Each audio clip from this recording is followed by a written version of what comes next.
1978 was a year of entrenched violence and political stagnation in Northern Ireland, as the Troubles showed little sign of easing. By this stage, the Provisional IRA's campaign against British forces was relentless, with bombings and shootings continuing across Belfast, Derry, and rural towns. Loyalist paramilitaries responded with sectarian attacks on Catholic civilians, ensuring that fear and mistrust remained constant in everyday life. The British Army maintained a heavy presence, often clashing with local communities, while security operations sought to disrupt paramilitary networks. Politically, 1978 was marked by frustration. Efforts to revive power sharing or constitutional reform stalled, as unionist and nationalist positions remained irreconcilable. Direct rule from London continued, with little progress toward reconciliation. The failure of earlier initiatives, such as the Sunningdale Agreement, left many disillusioned, and violence overshadowed any hope of compromise. The year also saw the continuation of prison-related tensions. The withdrawal of special category status for paramilitary prisoners in 1976 meant that by 1978, protests inside the Maze and other prisons were escalating, laying the groundwork for the hunger strikes that would dominate the early 1980s. By the end of 1978, Northern Ireland remained locked in conflict. Political deadlock above, paramilitary violence below, and ordinary citizens trapped in the middle.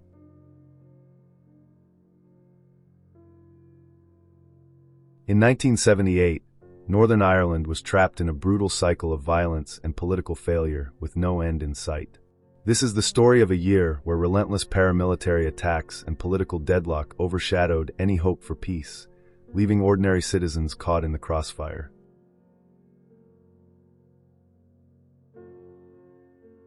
In the long, bloody history of the Troubles, some years are infamous for their horror, their political weight, or a flicker of hope that was snuffed out. But 1978 was different. It wasn't about watershed moments or dramatic turning points. It was the year of the grind, a brutal, 12-month war of attrition, where the gears of conflict seemed to lock into place, seemingly forever. By 1978, any real hope for peace was a distant, almost mocking memory. The year wasn't about breakthroughs.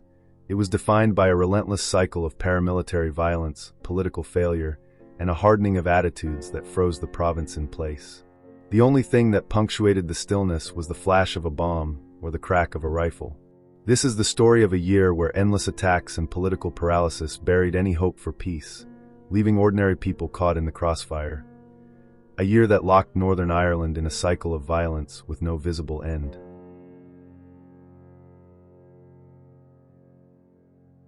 The decade was almost over, but the violence wasn't. The Provisional Irish Republican Army, the PIRA, had reorganized, promising a long war. Loyalists, fearing betrayal and hungry for revenge, met violence with more violence.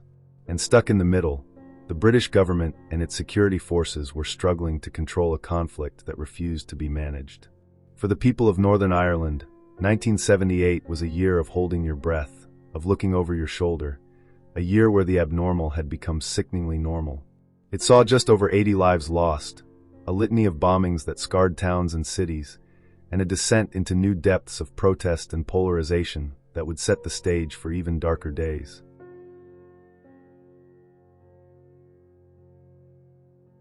To get a handle on the grim landscape of 1978, you have to look back. The ambitious Sunningdale Agreement of 1973, a blueprint for a power-sharing government between Unionists and Nationalists, had collapsed in 1974 amid a massive Loyalist workers' strike.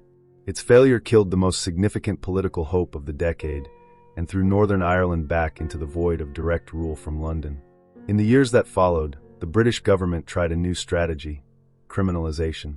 This policy, enacted in 1976, was designed to strip paramilitary prisoners of their special category status. Before this, those convicted of Troubles-related offenses were treated almost like prisoners of war. They didn't have to wear prison uniforms or do prison work. The new policy declared them common criminals. The British government's thinking was that if they could frame the conflict as a matter of law and order, not a political struggle, they could break the paramilitary's claim to legitimacy. The response from Republican prisoners was immediate and defiant. Starting in September 1976 with a prisoner named Kieran Nugent, they refused to wear the prison uniform, choosing to wear only a blanket. This was the start of the blanket protest. It was a battle of wills fought within the stark walls of the New Maze prison, also known as Long Kesh. By the start of 1978, the situation inside the prisons was a powder keg, with hundreds of men on the blanket protest. Outside the walls, the violence was relentless. The Provisional IRA, having reorganized in 1977 into a more resilient cellular structure, was hitting British Army, Royal Ulster Constabulary, RUC, and Ulster Defence Regiment, UDR, targets hard. In January 1978, an IRA bomb ripped through the Guildhall in Derry, a building only recently reopened after a 1972 attack. Prominent figures stoked the flames. The Irish Taoiseach Jack Lynch called for Britain to declare its intent to withdraw, while Tommaso Fiach, the Catholic Primate of Ireland, echoed that sentiment, stating his belief that a British withdrawal was necessary to move things forward. These statements brought furious condemnation from unionist leaders like Ian Paisley, who branded Fiach, the IRA's bishop from Crossmaglen. The political scene was completely stagnant. Unionists refused any power sharing with nationalists, seeing them as a Trojan horse for a united Ireland. Nationalists, alienated by a state they felt discriminated against them, had little hope for reform. A 1978 report from the Fair Employment Agency drove this home, highlighting that Catholic men were more than twice as likely to be unemployed as their Protestant counterparts. This was Northern Ireland in January 1978, politically frozen, socially divided, and simmering with a violence that was about to boil over.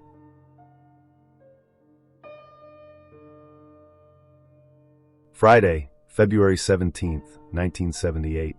A cold evening in County Down. At the Mon House Hotel, a popular restaurant just southeast of Belfast, the night was in full swing. The hotel was packed with 450 people. In the Peacock Room, the Irish Collie Club was holding its annual dinner dance. In another room, the Northern Ireland Junior Motorcycle Club was having its own event. Families, couples, friends, people just trying to have a normal night out. They had just finished their first course. Outside, a provisional IRA unit was hanging a massive incendiary bomb on meat hooks from the window grill of the Peacock Room. This wasn't a conventional bomb. It was a homemade napalm-like device, petrol canisters designed not just to explode, but to create a devastating fireball. The unit then drove off to call in a warning, a standard, if often tragically inadequate, IRA procedure. The public phone was vandalized. They were delayed again at a UDR checkpoint. By the time the warning was finally called in, it was 9 minutes to detonation. It was too late. An officer phoned the hotel, but the man who answered said the bomb had already gone off. At around 9 p.m., the device exploded. It vaporized the petrol canisters, creating an instant fireball that survivors described as being 60 feet wide, tearing through the Peacock Room. The scene was apocalyptic. One survivor said it was like the sun had exploded in front of my eyes. The blast incinerated everything in its path, the heat so intense it melted flesh from bone. The lights went out, plunging the room into dark, choking smoke. Panic erupted as survivors, their hair and clothes ablaze, scrambled to escape the inferno. 12 people were killed, all of them Protestant civilians. They included 3 married couples. 7 of the dead were women. They were burned alive, some so badly their bodies were described as being like lumps of carbon. Another 30 people were injured, many with horrific, life-altering burns. The Mon bombing was one of the most horrific atrocities of the Troubles. The nature of the attack, a firebomb on a crowded civilian target, caused widespread revulsion, even from within the Republican movement. The IRA issued a swift apology, blaming the botched warning. But for the public, especially the unionist community, the apology was meaningless. Mon became a symbol of the IRA's capacity for unimaginable cruelty. It was an act that achieved nothing but suffering, and it gouged the sectarian chasm even deeper. Only one person was ever convicted for the massacre. Robert Murphy was given 12 life sentences for manslaughter, but was released in 1995. For the families of the 12 who died, the night of February 17, 1978, would never end.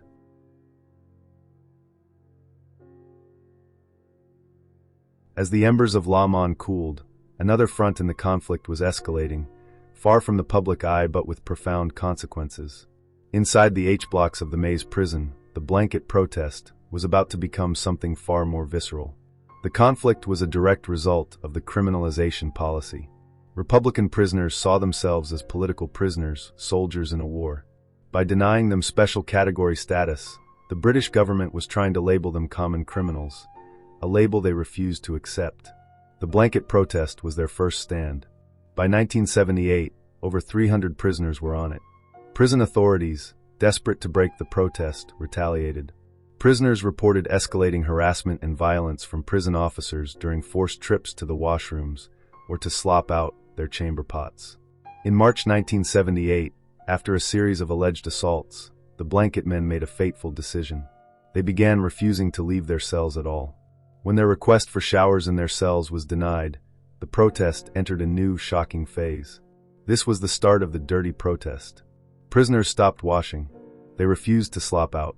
With nowhere else to put their waste, they began smearing their own excrement on the walls of their cells. Urine was poured under the cell doors. The H-blocks became a living hell. The stench was overpowering. The conditions were subhuman. By summer, the protest was growing and starting to get international attention. On July 31st, Tommaso Fiacco, the Catholic cardinal, visited the maze. He was horrified. In a powerful public statement, he described walking through corridors where he had to sidestep pools of urine and seeing cells with filth-covered walls, where prisoners huddled in blankets on rancid mattresses. He famously said, "One would hardly allow an animal to remain in such conditions, let alone a human being." His condemnation put the reality of the H-blocks on a global stage, but it didn't move the British government. For the IRA, the prison protest was now a central battlefield. It was a powerful propaganda tool. To ramp up the pressure, the IRA leadership intensified its campaign against prison staff. Prison officers were no longer seen as neutral civil servants, but as the front line of criminalization. They were soft targets, living in their own communities, often near the families of the men they guarded. Throughout 1978, prison officers and their families were attacked and intimidated. In November, 4 people, including 3 wives of prison officers, were injured by parcel bombs sent to their homes in Lisburn and Belfast. The campaign would reach a brutal peak later in the year, but the message was clear. The war was not just in the barracks and on the border. It was being fought, with increasing desperation and squalor, inside the cells of the maze, and it was spilling out to target the homes of those who held the keys. The dirty protest was laying the groundwork for the even more dramatic and tragic hunger strikes to come.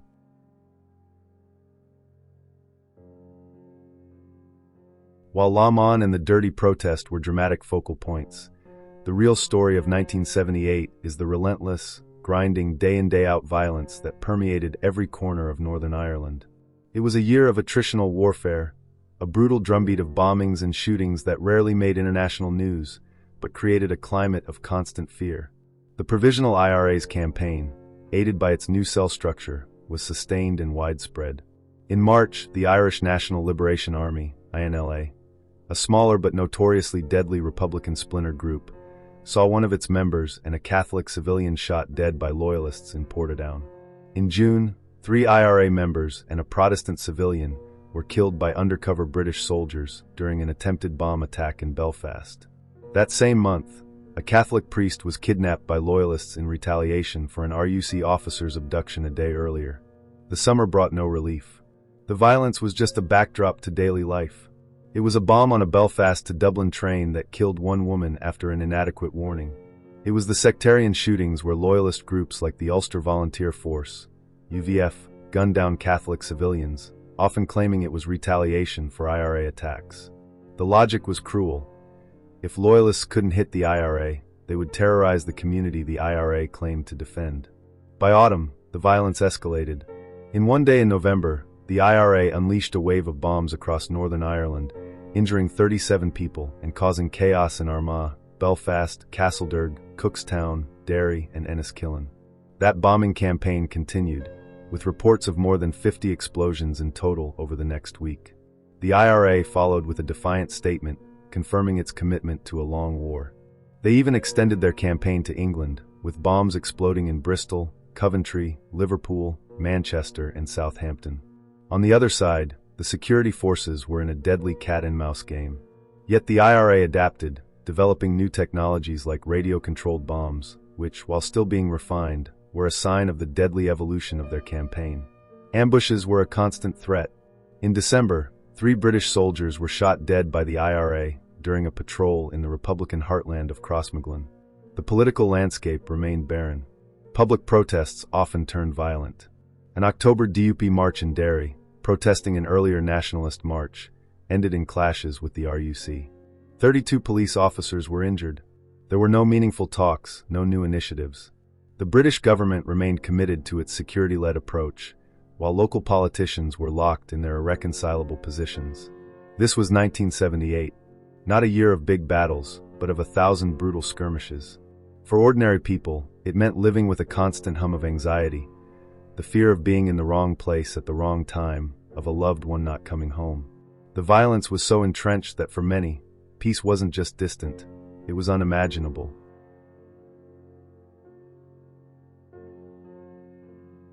As winter closed in, the IRA's campaign against prison staff reached its grim conclusion for the year. On the evening of Sunday, November 26, 1978, that strategy became shockingly personal. Albert Miles was the deputy governor at the Maze prison, the very epicenter of the dirty protest. That evening, he was at his home in North Belfast with his family. Suddenly, 2 IRA gunmen kicked in his front door. In front of his horrified family, they executed him. The murder of Albert Miles was a cold, calculated assassination. He wasn't killed in a riot or as collateral damage. He was killed in his own home. The message was unmistakable. No one connected to the prison system was safe. His son, Alan, who witnessed the murder, later recalled feeling a profound need to reject any thought of revenge. The aftermath became another tangled chapter of the Troubles. A man named Kevin Barry Art was convicted of the killing in 1983 as part of a Supergrass trial. He escaped the maze in the mass breakout later that year and fled to the United States, always maintaining his innocence. Finally, in 2020, nearly 42 years after the murder, his conviction was quashed. The court found that police interview notes used to convict him had been fabricated. But in the cold November of 1978, that was all in the future. The murder of Albert Miles sent a shockwave of fear through the prison service. It showed the IRA's ruthlessness and their commitment to winning the prison struggle by any means necessary. It was a stark punctuation mark at the end of a year defined by a hardening of hearts, confirming that in the long war the IRA promised, there would be no bystanders and no safe havens.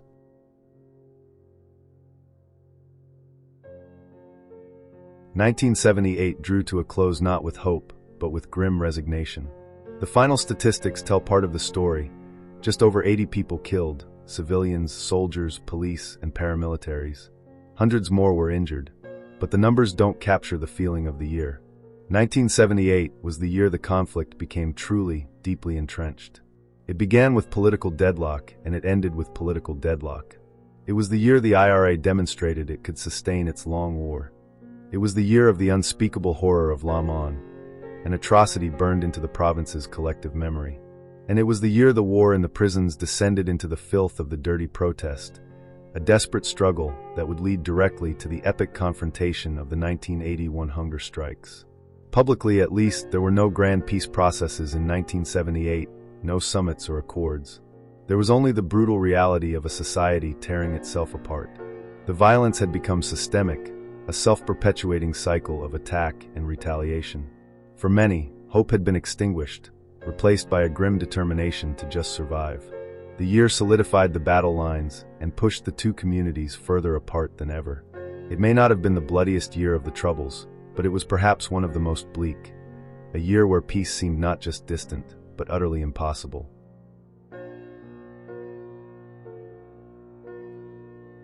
If you find this look into a dark chapter of Northern Ireland's history valuable, please consider subscribing to Emerald Chronicle for more analyses of complex historical events.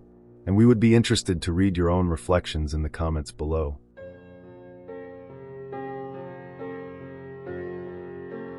"1978 ended as it began, with the uneasy sense that Northern Ireland had been trapped in a conflict that was no longer simply political, nor even purely sectarian, but something far more entrenched, a war of endurance. The dramatic uprisings of earlier years had faded, the headline-grabbing riots had become rarer, but the violence, fear, and division had become a permanent part of daily life. It was a year that revealed just how deeply the Troubles had woven themselves into the social, political, and emotional fabric of the region. The British Army remained a constant presence, patrolling streets that felt more like fortresses than neighborhoods. Peace walls, checkpoints, and surveillance became ordinary backdrops to life, not exceptions. In towns and cities across the north, paramilitary groups maintained control over their communities, enforcing their own rules, meting out punishment attacks, and sustaining the ever-present threat of death. The war no longer relied on large-scale clashes. It had become embedded, invisible yet undeniable, a condition of existence rather than a series of incidents. 1978 was also a year that demonstrated the limits of political solutions. Efforts to reopen dialogue and restart negotiations produced little tangible change. Trust between communities and between civilians and the state remained fractured beyond repair. The pattern was clear: no ceasefire, no government initiative, no peace movement could fully escape the grip of violence and entrenched mistrust. Political processes continued, but they existed in parallel to a reality dominated by fear, retribution, and suspicion. For ordinary people, life was lived in quiet vigilance. Families remained wary of strangers, of sudden knocks on doors, of footsteps at night. Children grew up understanding the rhythms of curfews and the meaning of barbed wire fences. Funerals were regular and familiar, a grim marker of the unending toll. 1978 proved that violence did not always roar. Sometimes it persisted as a background hum, steady and ceaseless, shaping society in subtle yet profound ways. The conflict had become self-perpetuating. Each act of violence justified the next, each atrocity reinforced divisions, and each death deepened the collective memory of grievance. By the end of 1978, Northern Ireland had learned to endure the conflict as a permanent condition, one that would continue to shape behavior, politics, and identity for decades to come. The war was no longer a series of discrete moments. It was a continuous, grinding reality.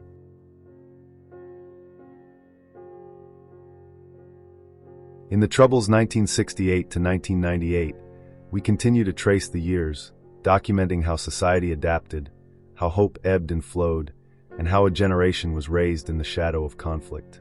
In Part 12, we move into 1979, a year that would bring fresh political challenges, further entrenchment of paramilitary power, and the ongoing struggle to imagine a future beyond the conflict.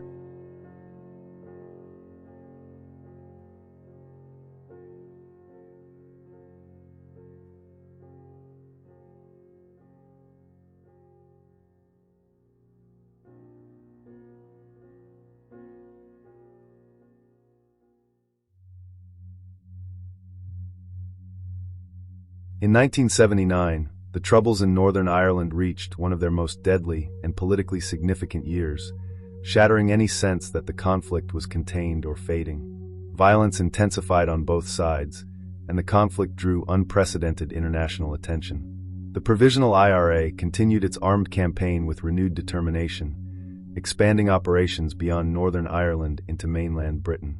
The most defining moment of the year came in August with the IRA's killing of Lord Louis Mountbatten in County Sligo, alongside a devastating ambush at Warrenpoint in which 18 British soldiers were killed, the largest single loss of life for the British Army during the Troubles. These attacks deeply shocked the British public and reinforced the sense that the conflict had entered a more ruthless phase. Inside Northern Ireland, sectarian killings persisted. Loyalist paramilitaries carried out assassinations of Catholic civilians, while Republicans targeted security forces and perceived collaborators. Ordinary life remained dominated by fear, checkpoints, and the constant threat of bombs. Politically, 1979 offered little hope. The collapse of earlier power-sharing efforts left Northern Ireland under direct rule from London, with minimal local influence. As the decade ended, the violence showed no sign of abating, and the conflict appeared entrenched, hardening attitudes on all sides and setting the stage for the prison protests and hunger strikes that would soon redefine the struggle.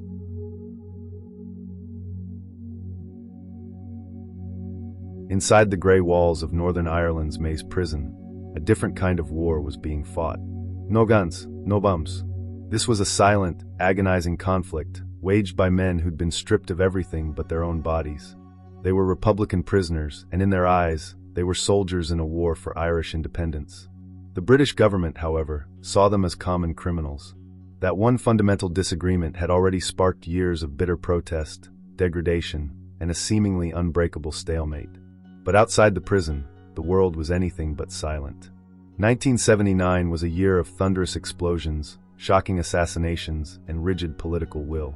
It was a year that saw the conflict escalate to terrifying new heights, a year that would slam the door shut on any hope of compromise.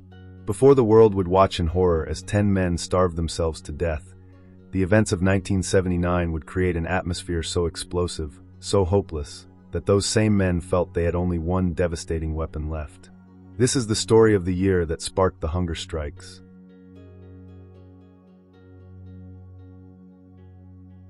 On August 27, 1979, the Provisional IRA launched two of its most audacious and devastating attacks in the entire history of the Troubles. That morning, a bomb ripped through the fishing boat of Lord Louis Mountbatten, a cousin of Queen Elizabeth II, killing him and 3 others off the coast of the Republic of Ireland. Hours later, just across the border in Northern Ireland, a meticulously planned ambush at Warrenpoint killed 18 British soldiers, the Army's single greatest loss of life in one day during the conflict. The double strike sent shockwaves around the globe. But for the men locked inside the maze, these weren't just headlines. They were the final, deafening signals that their struggle was about to enter its most desperate and tragic phase. To understand how it all came to this, we have to rewind.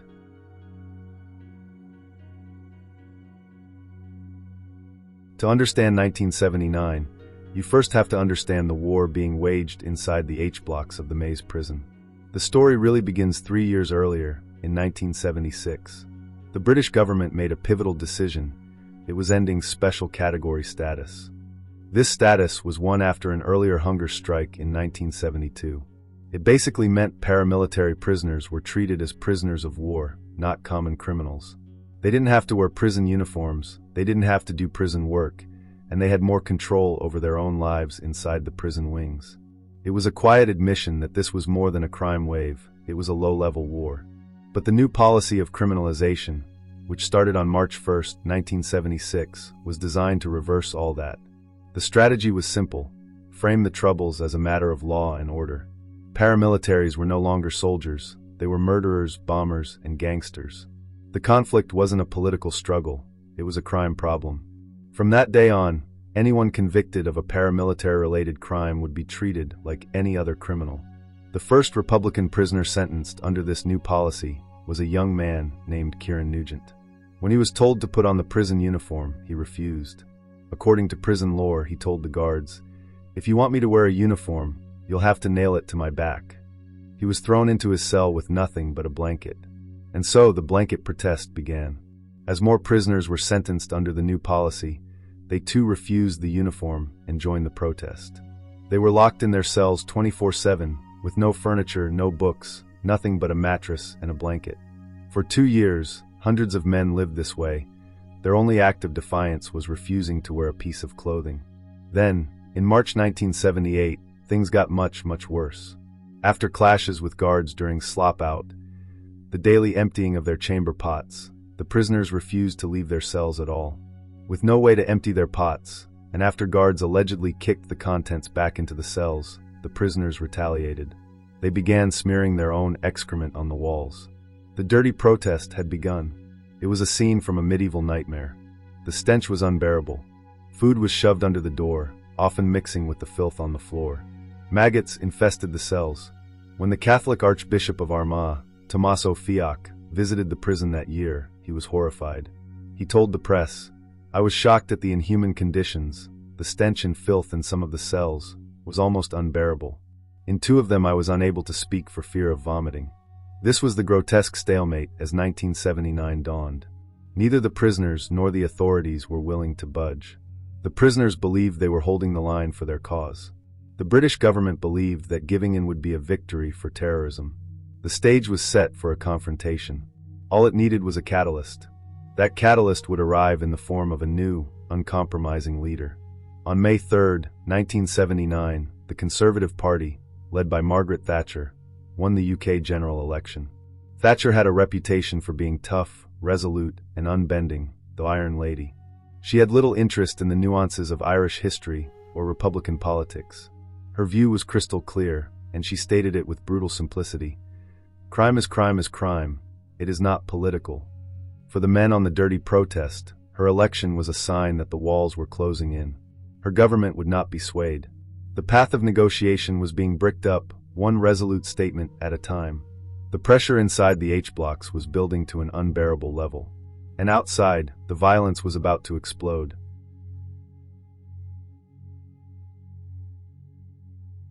"1979 was one of the deadliest years of the Troubles. The violence wasn't just confined to the backstreets of Belfast or the hills of South Armagh. It was becoming more audacious, more international, and for the British establishment, much more personal. The year had already started with chilling brutality. Loyalist paramilitary groups like the UVF and UDA continued their campaigns of sectarian murder, killing Catholic civilians chosen at random, deepening the fear that poisoned daily life. But Republican paramilitaries were also expanding their own operations. On March 22nd, the IRA assassinated Sir Richard Sykes, the British ambassador to the Netherlands, right outside his home in The Hague. It was a clear statement: no British official was safe anywhere in Europe. Just 8 days later, on March 30th, the war was brought directly to the heart of the British government itself. Harry Neave, a Conservative member of Parliament and Margaret Thatcher's close friend, was killed by a car bomb as he drove out of the secure car park at the Palace of Westminster. The Irish National Liberation Army, or INLA, a Republican splinter group, claimed responsibility. Neave wasn't just any politician. He was the opposition spokesperson for Northern Ireland and was expected to take charge of the province after the election. He was known as a hardliner, and the INLA claimed they killed him because he would have brought the armed struggle to its knees. His assassination, just weeks before Thatcher's victory, sent a tremor of fear through the political class. It proved that even inside the supposed fortress of British democracy, they were vulnerable. As the year went on, the body count kept rising. In August, 2 British soldiers were killed by an IRA landmine. An RUC officer was shot dead in Belfast the same day. For ordinary people in Northern Ireland, life was lived against a backdrop of constant tension. British Army patrols were a daily sight. Checkpoints could spring up anywhere. The news was a grim tally of shootings and bombings. Meanwhile, a different kind of justice was being handed out. In February 1979, 11 members of the loyalist gang known as the Chronicle Butchers were sentenced to life. Their crimes were monstrous, involving the kidnapping, torture, and murder of Catholic civilians with butchers' knives. Their convictions highlighted the sickening brutality that fueled so much of the conflict, a brutality that was not the sole preserve of any one side. This relentless cycle of violence created an environment where compromise felt impossible. Every attack was met with a reprisal. Every hardline statement from politicians was met with more defiance from paramilitaries. By the summer of 1979, Northern Ireland was a pressure cooker. The heat was being turned up by Thatcher's unyielding new government and the escalating ambition of the paramilitary campaigns. And the lid was about to blow.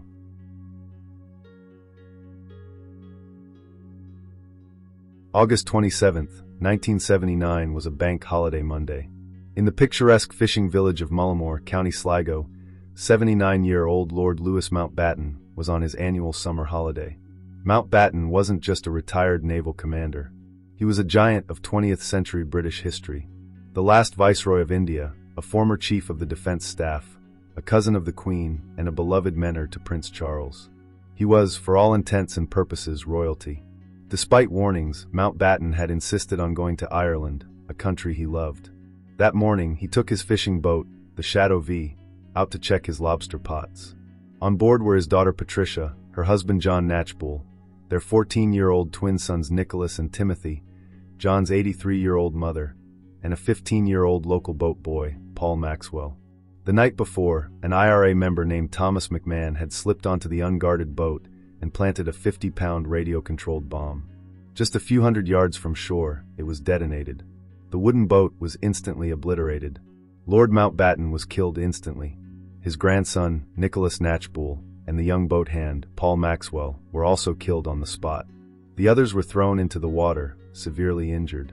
The Dowager Baroness Brabourne would die from her injuries the next day. The world reacted with utter shock and condemnation.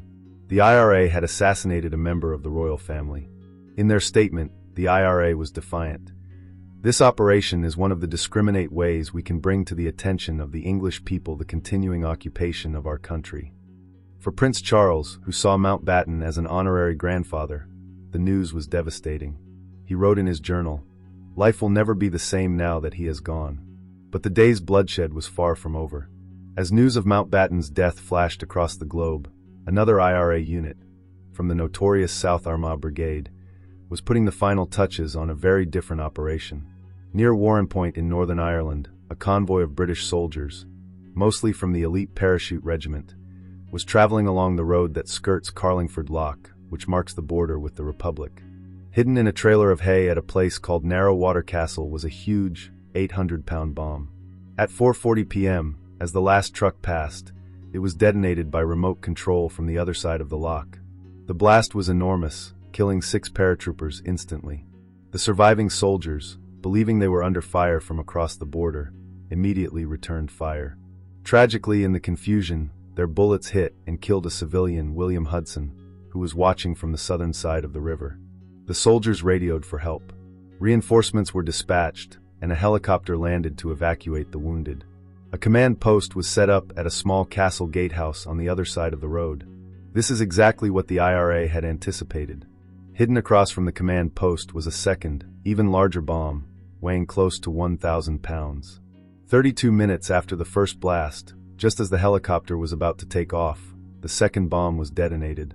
The blast was catastrophic.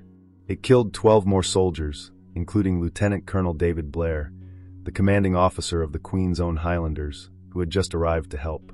In total, 18 British soldiers were killed. A senior British general would later call it, arguably the most successful and certainly one of the best planned IRA attacks of the whole campaign. The twin attacks were a strategic masterstroke for the IRA. They had killed a member of the royal family and inflicted the heaviest ever single loss on the British Army, all in a few hours. It projected an image of ruthless competence. For Margaret Thatcher, it was a brutal baptism of fire. Any slim chance of a softer approach was gone forever. The government's resolve hardened into granite.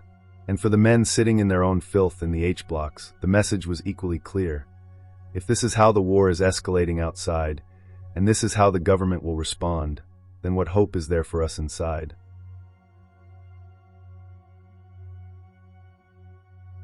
On Emerald Chronicle, we're committed to telling these complex stories in detail. If you find this history as compelling as we do, please consider subscribing and liking the video. It genuinely helps us continue our work.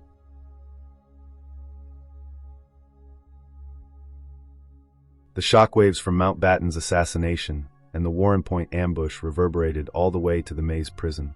Outside, Margaret Thatcher's government was now more determined than ever not to be seen as weak.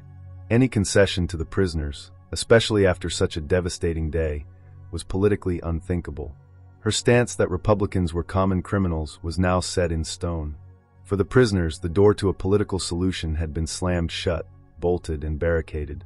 Inside the H-blocks, the dirty protest was dragging into its third year. And it wasn't working. The world's media had mostly lost interest, and the British government was simply ignoring them. The prisoners felt they were at a dead end, being broken physically and psychologically with nothing to show for it. Morale was plummeting. The question that hung in the foul air of the cells was, what next? From the prisoners' perspective, they'd exhausted all other options. They had refused the uniform.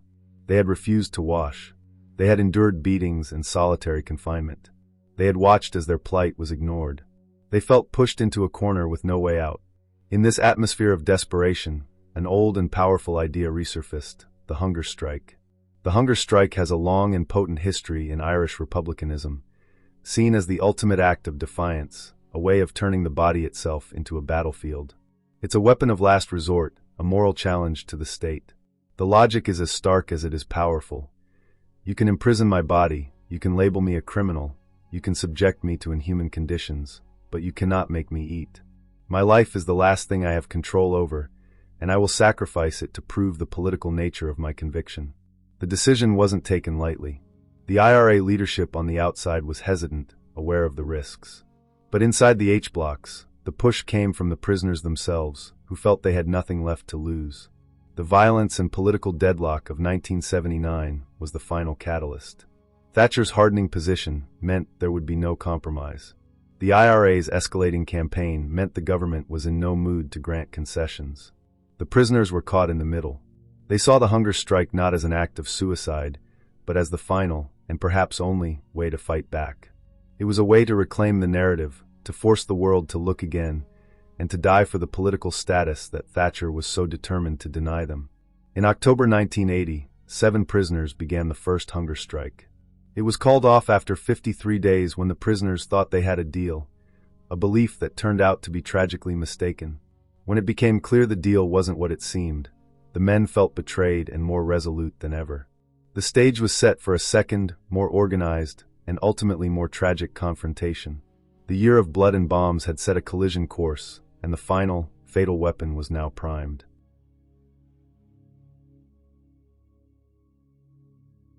On March 1, 1981, the 5th anniversary of the day special category status was abolished. The IRA's leader in the maze, a 27-year-old man named Bobby Sands, refused his first meal. A second hunger strike had begun. This time, it would not end until 10 men were dead.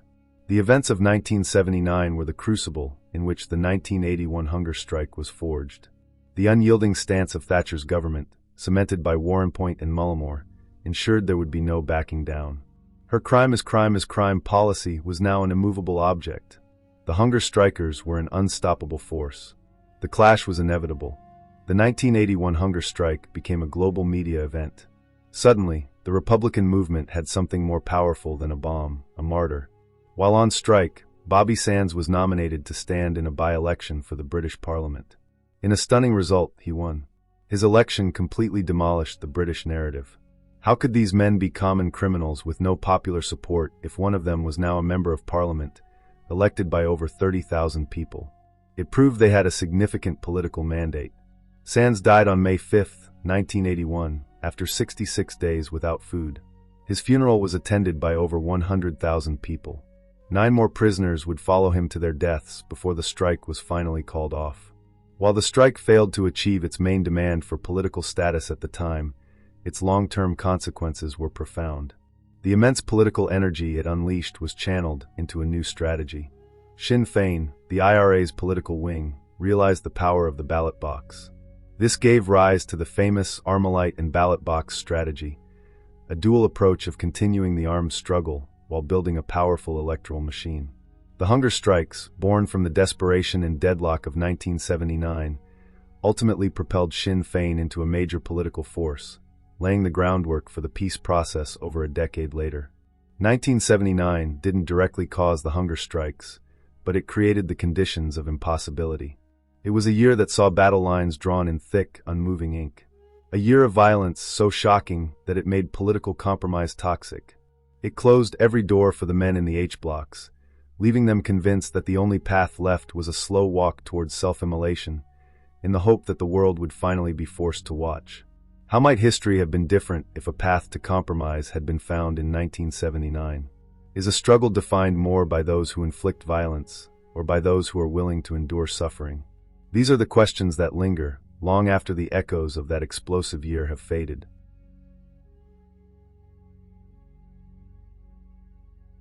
"1979 was a year when the Troubles reached new depths of violence and international attention. It was a year of assassinations, ambushes, and hardened political resolve. The rhythm of bombings and shootings had become grimly familiar, but in August the conflict struck at the very heart of Britain and Ireland. On August 27th, the IRA assassinated Lord Louis Mountbatten, a cousin of Queen Elizabeth II, by planting a bomb on his fishing boat off the coast of County Sligo. The explosion killed Mountbatten, 2 teenage boys, and an elderly woman. The attack reverberated across the world, shocking the British establishment and demonstrating that no one was beyond the reach of violence. That same day, the IRA carried out its deadliest assault on the British Army, the Warrenpoint ambush. 2 explosions killed 18 soldiers, the highest single-day loss of life for the military during the Troubles. The precision and scale of the attack underscored the IRA's capacity to inflict devastating damage, and it hardened attitudes on all sides. These twin events marked August 1979 as one of the darkest months of the conflict. For Unionists, they were proof of Republican ruthlessness. For Republicans, they were demonstrations of strength, intended to show that the armed struggle could not be ignored.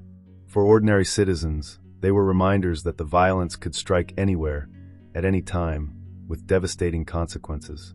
Politically, 1979 also brought change. In May, Margaret Thatcher became Prime Minister of the United Kingdom. Her arrival signaled a harder line on Northern Ireland. Thatcher was determined not to yield to paramilitary violence, and her government refused to restore special category status to paramilitary prisoners. This decision set the stage for the prison protests that would escalate into hunger strikes in the years ahead. Meanwhile, in the Republic of Ireland, the Mountbatten assassination embarrassed the IRA internationally, even as it emboldened its supporters at home. Dublin condemned the violence, highlighting the strained relationship between Irish nationalism and Republican militancy. For ordinary people in Northern Ireland, 1979 was another year of fear and uncertainty. Bombings and shootings continued across towns and cities. Civilians were caught in crossfire, targeted in sectarian attacks, or traumatized by the constant presence of soldiers and checkpoints. The Warrenpoint ambush and Mountbatten's assassination dominated headlines, but the daily grind of violence, the smaller bombings, the shootings, the intimidation, continued to shape lives in ways less visible but equally devastating. By the end of 1979, nearly 120 people had been killed. Each death was a story of loss, of families shattered, of communities scarred. The statistics told one story, but the human reality told another. A society trapped in a cycle of violence, unable to escape the shadow of mistrust and division. 1979 stands as a grim reminder of how far the conflict had escalated. The assassination of Mountbatten showed that no one, not even royalty, was beyond the reach of violence. The Warrenpoint ambush demonstrated the IRA's capacity to inflict devastating losses on the British Army. The arrival of Margaret Thatcher signaled a new phase of political confrontation, one that would shape the decade to come. 1979 was not a year of compromise or reconciliation. It was a year of escalation, of symbolic attacks, of hardened positions. It was a year when the Troubles became not just a local conflict, but an international story, when the violence of Northern Ireland reverberated across the world. And yet, even in 1979, there were voices calling for peace. The memory of the Peace People movement lingered, though its momentum had faded. Community leaders continued to plead for dialogue, for an end to the killings. But their voices were drowned out by the explosions at Warrenpoint, by the blast that killed Mountbatten, by the relentless rhythm of funerals and reprisals. As the year-end fell on 1979, Northern Ireland stood at a crossroads. The violence had reached new heights, the politics had hardened, and the prisons were becoming the next battleground. The hunger strikes were on the horizon, the international spotlight was intensifying, and the conflict showed no sign of ending.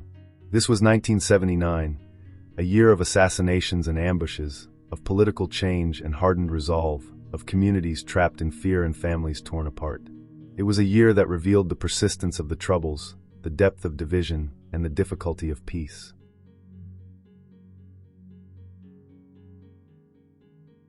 This story is part of The Troubles, 1968 to 1998, a 30-part documentary series streaming exclusively on Emerald Chronicle.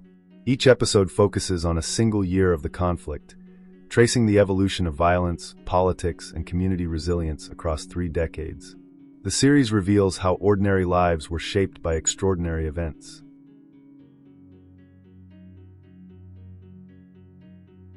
As this chapter closes with the devastation of 1979, the journey continues into 1980. Episode 13 explores the pivotal year when the prisons became the central battleground. We will focus on the first hunger strike, led by Republican prisoners demanding political status, the mounting tension inside the Maze prison, and the wider impact on communities outside the walls. The episode reveals how 1980 set the stage for the dramatic hunger strikes of 1981, reshaping the conflict's political and human dimensions.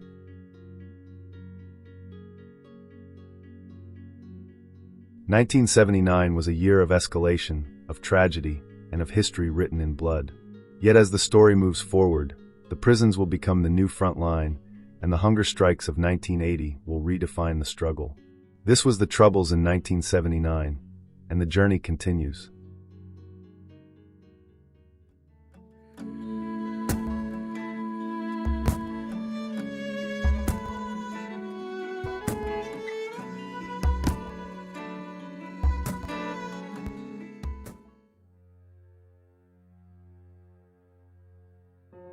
In 1980, Northern Ireland stood deep in the long shadow of the Troubles, a conflict that had already carved itself into the lives, the streets, and the memories of an entire generation. More than a decade had passed since the first civil rights marches and the first outbreaks of violence. By now, the conflict had settled into a grim, familiar rhythm. Republican and loyalist paramilitaries continued their campaigns. British soldiers and the RUC remained heavily deployed, and ordinary people lived between checkpoints, bomb scares, and the constant fear that the day's news might carry another name they knew. The political divide remained stark. Most Catholics identified as Irish nationalists, seeking a united Ireland. Most Protestants identified as British Unionists, determined to remain within the United Kingdom. Neither side felt heard. Neither side felt safe. And neither side believed the other would ever give ground. By 1980, the violence had reached a kind of stalemate. The British government had not defeated the IRA. The IRA had not forced a British withdrawal, and the political institutions created in the 1970s had collapsed, leaving Northern Ireland under direct rule from London. But the most significant struggle of 1980 wasn't on the streets. It was behind the walls of the Maze prison.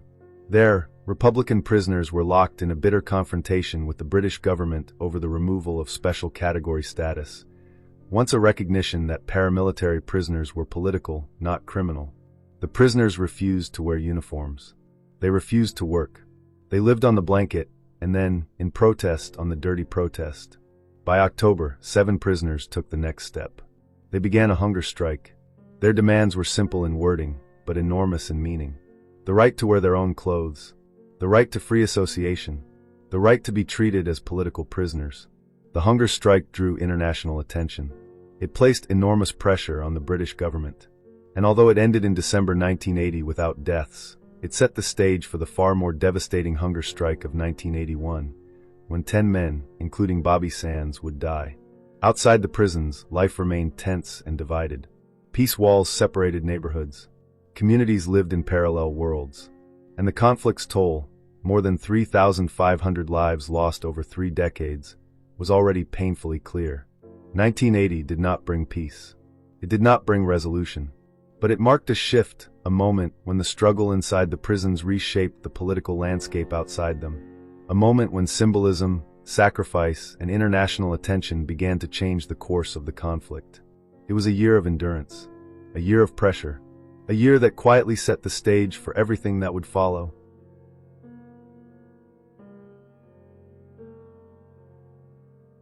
For most teenagers, the biggest worry is passing an exam or surviving a first date.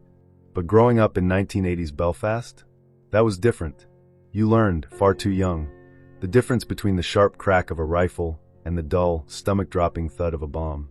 You knew which streets to avoid on your way home from school, not because of traffic, but because of who controlled them. The violence wasn't something distant on the evening news. It was the soundtrack to our lives, a constant, low hum of dread, punctuated by sudden, deafening explosions of reality. And this wasn't a war zone in some far-off country. This was home, your street, your neighbors, your normal. In the Northern Ireland of 1980, the truly shocking thing wasn't the bombs or the bullets. It was how ordinary it had all become. How a people, an entire country, could reach a point where military checkpoints, daily bomb scares, and political assassinations were simply part of the routine. This is the story of that time, a brutal stalemate.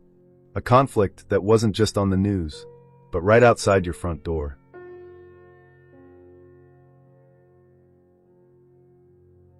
To understand the grim reality of 1980, you have to rewind the clock.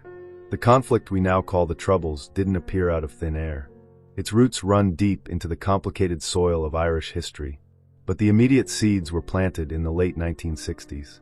From its creation in 1921, Northern Ireland was a society split straight down the middle. On one side were the Unionists, overwhelmingly Protestant, loyal to the British Crown and determined to remain in the United Kingdom. On the other, the Nationalists, almost all Catholic, who dreamed of a united Ireland, free from British rule. For decades, that division was held in place by a system of built-in discrimination. Catholics faced barriers in voting, in housing, in employment. And the police force, the Royal Ulster Constabulary, was nearly 90% Protestant. To many Catholics, the RUC wasn't a neutral keeper of the peace, it was the armed defender of a unionist state. Inspired by the civil rights movement in the United States, a new generation of Catholic activists rose up in the late 60s. They marched for basic rights: one person, one vote, fair housing, an end to gerrymandered boundaries that guaranteed unionist control. But to hardline unionists, these demands didn't sound like equality. They sounded like a Trojan horse for a united Ireland. Loyalist paramilitaries, like the revived Ulster Volunteer Force, launched bomb attacks to spread fear and destabilize the government. Civil rights marches were met with violent counter-protests and heavy-handed policing. Northern Ireland became a tinderbox. In August 1969, it finally exploded. The Apprentice Boys Parade in Derry, celebrating a historic Protestant victory, ignited 3 days of vicious rioting in the Catholic Bogside. When the RUC tried to storm the area, they were beaten back in what became known as the Battle of the Bogside. The violence spread to Belfast and beyond. Thousands fled their homes. The Northern Ireland government couldn't cope. On August 14, 1969, British troops were deployed onto the streets. At first, many Catholics welcomed them, seeing the soldiers as more neutral than the RUC. But that fragile goodwill evaporated quickly. House raids, stop-and-search operations, and a constant armed presence began to feel less like protection and more like occupation. Politically, the situation was just as volatile. Stormont couldn't deliver meaningful reform. Republicans saw British soldiers as proof that Britain itself was the problem. And in that atmosphere of anger and disillusionment, paramilitary groups found fertile ground. The Provisional IRA emerged from a split in late 1969. They rejected peaceful protest. Their goal wasn't reform. It was to make Northern Ireland ungovernable and force a British withdrawal through armed struggle. Loyalist groups like the UVF and the newly formed UDA escalated their own campaigns, targeting Catholic civilians in brutal acts of sectarian violence. The 1970s became a downward spiral of retaliation and bloodshed. Two moments defined the decade. The first was internment without trial in August 1971. Hundreds of men, almost all Catholic, were arrested in dawn raids on flimsy intelligence. It was a disaster. It didn't weaken the IRA, it strengthened it. The second was Bloody Sunday, January 30th, 1972. British paratroopers opened fire on unarmed civil rights marchers in Derry. 13 killed that day. A 14th died later. The impact was seismic. Whatever trust remained between the nationalist community and the British Army collapsed. IRA recruitment surged, and 1972 became the deadliest year of the entire conflict. London suspended the Northern Ireland Parliament and imposed direct rule. It was meant to be temporary. It lasted nearly 30 years. Through the rest of the 70s, the violence became routine: car bombs, assassinations, sectarian murders. By 1980, the shock had worn off. The horror had become normal. The IRA couldn't force the British out. The British Army couldn't crush the IRA. And for the people of Northern Ireland, this stalemate wasn't a political theory. It was daily life.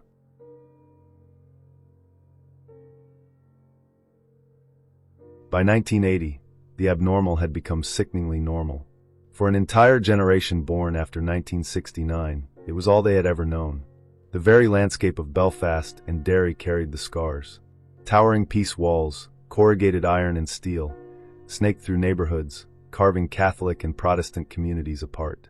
These weren't symbolic lines on a map. They were physical reminders of fear and of how deeply mistrust had taken root. In the early 1960s, you might have walked across Belfast without thinking twice about who lived where. By 1980, doing that wasn't brave. It was reckless, and it could be fatal. Daily life was shaped by the architecture of security. Walking into a shop meant being searched. Cars were checked for bombs.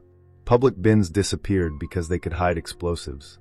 Even a simple shopping trip carried the quiet knowledge that a bomb could go off at any moment. Bomb scares became routine. Streets cleared, offices evacuated, everything frozen until an army robot arrived to investigate. And always the military. British soldiers on foot patrol were part of the scenery. For children, men in camouflage with automatic rifles at the garden gate were just normal. Checkpoints could appear anywhere, at any time, bringing traffic to a standstill and tension to a boil. Being stopped, questioned, searched by heavily armed, often nervous young soldiers was a regular humiliation, especially in nationalist areas. Above it all, the rhythmic chop of helicopters, the sound of the Troubles, reminded everyone that they were being watched. Beneath this heavily policed surface, paramilitaries ran their own brutal justice systems. In both loyalist and Republican areas, they dealt with so-called antisocial behavior. A warning might be followed by a punishment, beating with iron bars or baseball bats. More serious accusations, especially informing, could mean kneecapping or death, and the violence never stopped.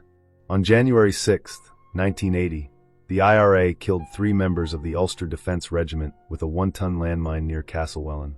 11 days later, an IRA bomb exploded prematurely on a train near Belfast, killing 1 bomber and 2 civilians. Each death sent ripples of grief and fury through a community, feeding the cycle all over again. The economic cost was devastating. Old industries like shipbuilding were already in decline, and the conflict accelerated the collapse. Belfast city centre, bombed again and again, became a no-go zone. Businesses failed. Jobs vanished. By the mid-1980s, male unemployment would soar above 20%.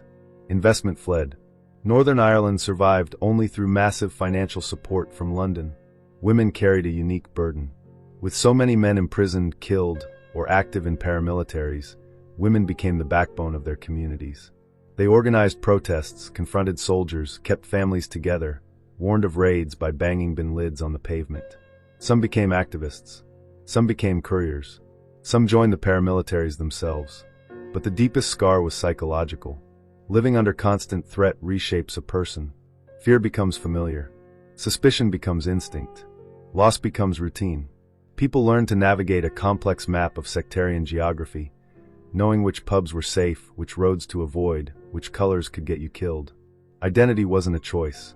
It was a label stamped on you the moment you opened your mouth. By 1980, this low-intensity war had settled into a grim balance. A society locked in a cycle that felt endless.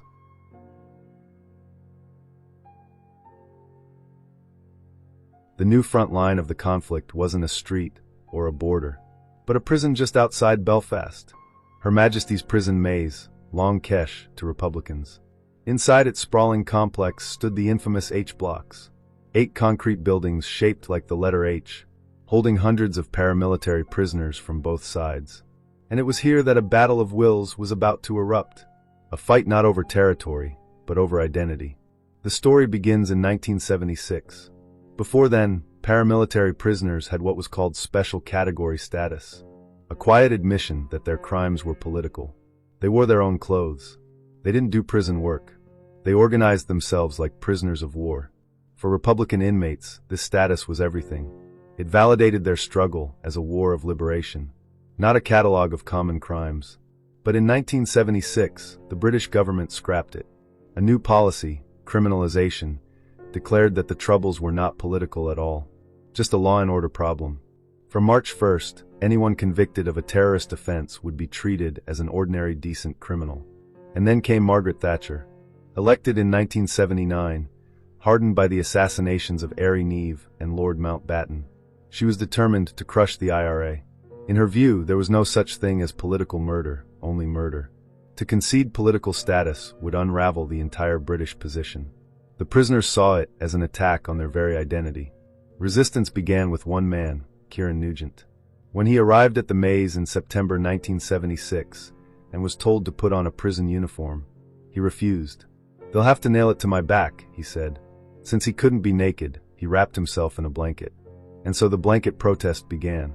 Over the next few years, hundreds joined him, locked in their cells, wearing nothing but blankets. The prison authorities responded with a harsh regime. No visits, no letters, no exercise. Tensions soared. In March 1978, after prisoners claimed they were being beaten by guards, the protest took a darker turn. They refused to wash. They refused to slop out. They smeared excrement on the walls and poured urine under the doors. The dirty protest had begun. Conditions became medieval. The stench was overwhelming. Maggots infested the cells. Cardinal Tommaso Fiacco visited in 1978 and said it was like the sewers of Calcutta. The protests spread to Armagh Women's Prison. For years, this hidden, filthy war raged inside the H blocks. By 1980, the prisoners felt they were getting nowhere. The British government wouldn't budge. The IRA leadership outside hesitated. But the prisoners decided they had to force the issue. They turned to the ultimate weapon in the Republican tradition, the hunger strike. On October 27, 1980, 7 prisoners, led by Brendan Hughes, refused breakfast. The first hunger strike had begun. They issued their 5 demands: the right not to wear a uniform, not to do prison work, to associate freely, to organize their own education and receive weekly visits, letters, and parcels, and the restoration of remission lost during the protest. Thatcher's government was immovable. No concessions, no compromise. The strike grew. On December 1st, 3 women in Armagh joined. Soon, dozens more in the maze followed. International attention mounted. Secret backchannels opened between the IRA and the government. By day 53, striker Sean McKenna was near death. Then, on December 18th, the strike ended. In confusion, the prisoners believed they had received a document offering the substance of their demands, especially the right to wear their own clothes. It looked like victory, but it wasn't. The government denied any real concessions. A slightly more liberal regime appeared later, but far short of what the prisoners believed they'd been promised. Republicans felt tricked, betrayed, convinced that next time, the protest would have to go all the way. The failure of the 1980 hunger strike didn't end the struggle. It hardened it, and it set the stage for a second strike, one that would begin in March 1981, led by a young man named Bobby Sands. 10 prisoners would die. Sands would be elected to Parliament as he starved. Northern Ireland would convulse. Violence would surge, and the political landscape would change forever. The grim stalemate of 1980 had been broken, but what replaced it was even more volatile.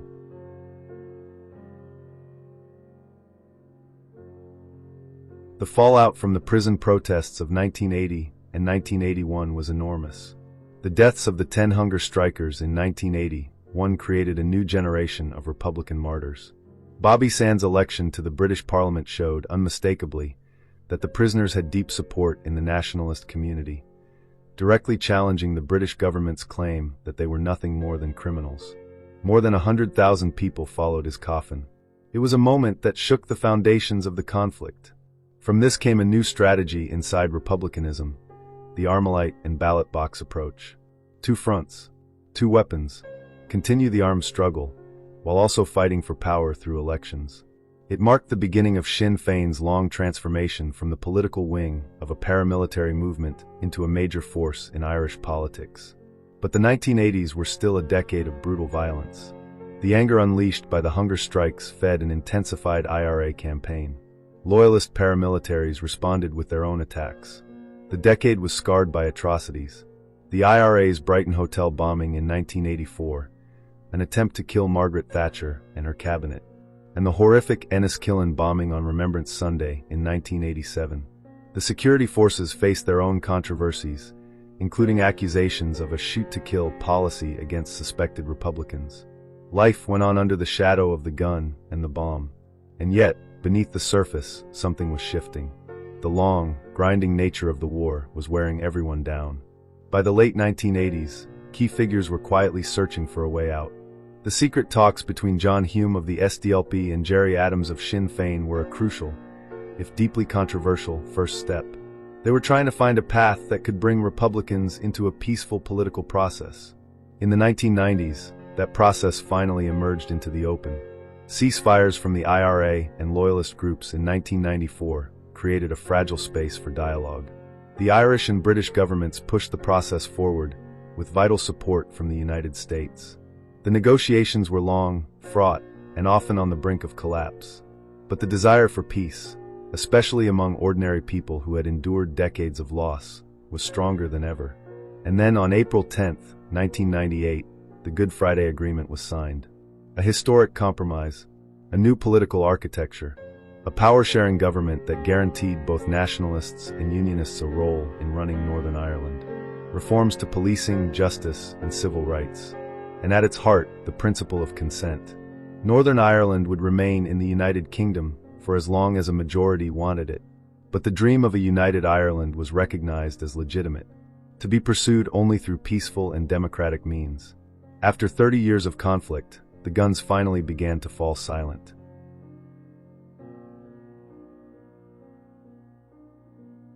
The Northern Ireland of today is a transformed place from the bleak landscape of 1980. The soldiers are off the streets. The checkpoints are gone. The daily fear of a bomb in a shopping center has faded into memory. But the peace is complex and often fragile. Many of the peace walls that once carved communities apart still stand, silent, towering reminders of the sectarianism that never fully disappeared. Society remains deeply segregated, especially in schools and housing. And the paramilitary groups, though on ceasefire, haven't vanished. Their influence lingers in the shadows, less political now, more criminal. The year 1980 stands as a crucial moment in the history of the Troubles. It was the high point of a grim normality, a time when a society had, against all reason, adapted to living with a low-level war. Violence was no longer a shocking interruption. It was the background noise of life. And then came the hunger strikes. They didn't end the violence, not immediately, but they shattered the stalemate. They changed the terms of the conflict, forcing it onto a new, more political path. A path that would eventually lead to peace. The story of Northern Ireland in 1980 is a reminder of how societies can adapt to the most extreme circumstances, how the line between the unthinkable and the everyday can become terrifyingly thin. It shows the resilience of ordinary people living extraordinary lives. And it warns us about the deep wounds conflict leaves behind. Wounds that can take generations to heal. The war is over, but the work of building a truly shared and peaceful future, one free from the long shadow of the past, continues to this day.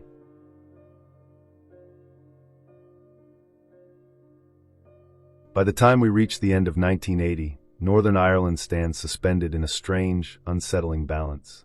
The violence has not stopped, but it has settled into a rhythm so familiar that it no longer shocks. A whole generation has grown up knowing nothing else. The peace walls still carve through neighborhoods. Soldiers still patrol the streets. Bomb scares still empty city centers in minutes. And yet, beneath this grim normality, something is shifting, slowly, painfully, but unmistakably. 1980 is the hinge on which the conflict turns. It is the year when the stalemate becomes unbearable, when the old strategies of protest and resistance reach their breaking point.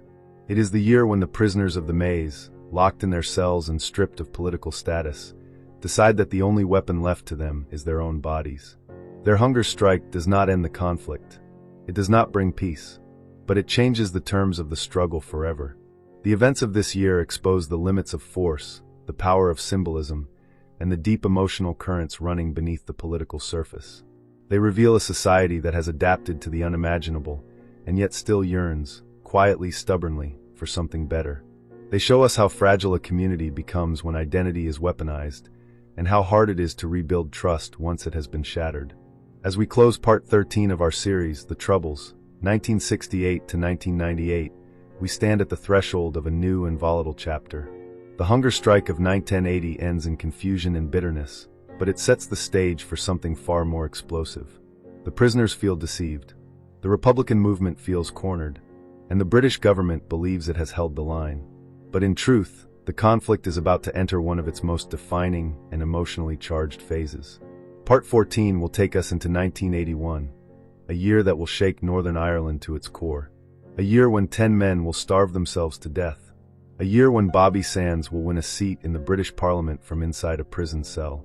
A year when funerals will become mass demonstrations, when violence will surge, and when the political landscape will be transformed in ways that will echo for decades. 1980 is not the end of the story. It is the moment before the storm breaks. And as we move forward, we carry with us the voices of those who lived through it. The ordinary people who endured extraordinary times, who navigated fear, loss, and division with a resilience that still shapes the North today. If you found this episode meaningful, powerful, or illuminating, consider supporting Emerald Chronicle.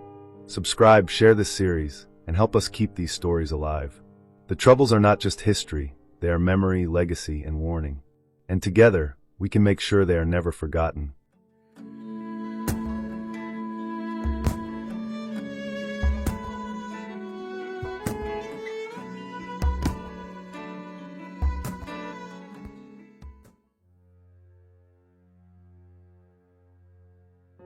A prison, a protest, a nation pushed to the brink.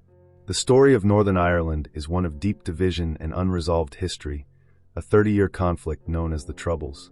It was a struggle shaped by identity, power, and memory, one that scarred streets, families, and generations. More than 3,500 people would die between 1968 and 1998. But within that long, brutal chapter, one year stands apart, a year when everything tightened, sharpened, and finally snapped. That year was 1981. It began quietly, behind reinforced walls and razor wire, in a place designed to silence men and erase causes. The Maze prison, known to many as Long Kesh, stood just outside Belfast, a vast complex of concrete and control. Inside its H-blocks, Republican prisoners were serving sentences for paramilitary activity. But they refused to accept the label the British government imposed on them: criminal. For these men, this was not semantics. It was identity. They believed they were political prisoners, jailed for involvement in a political conflict, not common lawbreakers. Since 1976, the British government had removed special category status, stripping prisoners of the right to wear their own clothes, to refrain from prison labor, and to associate freely. The aim was clear: criminalization. The prisoners resisted. First came the blanket protest, men refusing to wear prison uniforms, wrapped instead in coarse blankets. When that failed, it escalated into the dirty protest, with prisoners refusing to wash or leave their cells, smearing excrement on walls in defiance of forced prison routines. Conditions inside the H-blocks deteriorated into something medieval. But still, the British government did not yield. By 1981, the protest reached its most extreme form. On the 1st of March, Bobby Sands, a 27-year-old IRA prisoner, began a hunger strike. His demand was simple and profound: recognition. Recognition that this was a political conflict, and that those imprisoned were part of it. He and the other prisoners laid out 5 demands: the right not to wear prison uniforms, not to do prison work, to associate with fellow prisoners, to organize their own education and recreation, and to have lost remission restored. The British government, under Prime Minister Margaret Thatcher, refused outright. There would be no concessions, no negotiation, no recognition. As days passed, Sands' body weakened, but the protests spread beyond prison walls. Then something extraordinary happened. While still on hunger strike, Bobby Sands was nominated as a candidate in a Westminster by-election for Fermanagh and South Tyrone. Against all expectations, he won. An imprisoned hunger striker was now a member of Parliament. The message was unmistakable. This was not just a prison dispute. It was a political crisis. International media descended on Northern Ireland. Protests erupted across nationalist communities. The world began to watch. But the British government remained unmoved. On the 5th of May 1981, after 66 days without food, Bobby Sands died. The reaction was immediate and explosive. Rioting swept through nationalist areas. Tens of thousands attended Sands' funeral, watched closely by armed soldiers and police. Across Ireland and beyond, anger boiled over. Sands' death turned him into a martyr, and transformed the hunger strike into a global symbol of resistance. Yet the strike did not end. One by one, other prisoners followed Sands into starvation. Francis Hughes died next, then Raymond McCreish and Patsy O'Hara. Each death deepened the crisis. Each funeral became a mass demonstration of grief and defiance. By summer, Northern Ireland was spiraling. Violence surged on the streets. 1981 would become the deadliest year of the Troubles, with over 120 people killed. The IRA intensified its campaign. Loyalist paramilitaries responded with their own violence. Civilians were caught in the middle as bombs, shootings, and assassinations became almost routine. The hunger strikers were no longer just prisoners, they were catalysts. As the months passed, the toll inside the prison grew heavier. Joe McDonnell, Martin Husson, Kevin Lynch, Kieran Doherty, Thomas McKelwey, and finally Michael Devine all died, their bodies reduced by starvation, their names etched into history. 10 men in total. 10 deaths that shook Ireland to its core. Outside the prison, politics was changing in real time. The election of Bobby Sands revealed something crucial. Republicanism could command votes as well as weapons. Sinn Féin began to rethink its strategy, slowly embracing electoral politics alongside armed struggle. The seeds of future transformation, though invisible at the time, were being planted in the shadow of tragedy. The British government, meanwhile, maintained its public stance of firmness. Thatcher famously declared that crime is crime is crime. Yet quietly, over time, many of the prisoners' demands were introduced in practice, if not in name. Uniforms disappeared. Prison labor became voluntary. Association was eased. But the cost had already been paid in lives. By the end of 1981, Northern Ireland was exhausted, traumatized, and more polarized than ever. The hunger strike had not ended the troubles. In many ways, it intensified them. But it fundamentally altered the course of the conflict. It exposed the limits of repression, the power of sacrifice, and the deep, unresolved questions at the heart of British rule in Northern Ireland. 1981 was not just another year of violence. It was the year when prison cells became battlegrounds. When starving men forced the world to look. When mourning turned into mobilization. And when the conflict reached its most lethal, most symbolic point. A prison. A protest. A nation pushed to the brink. And a year that changed Irish history forever.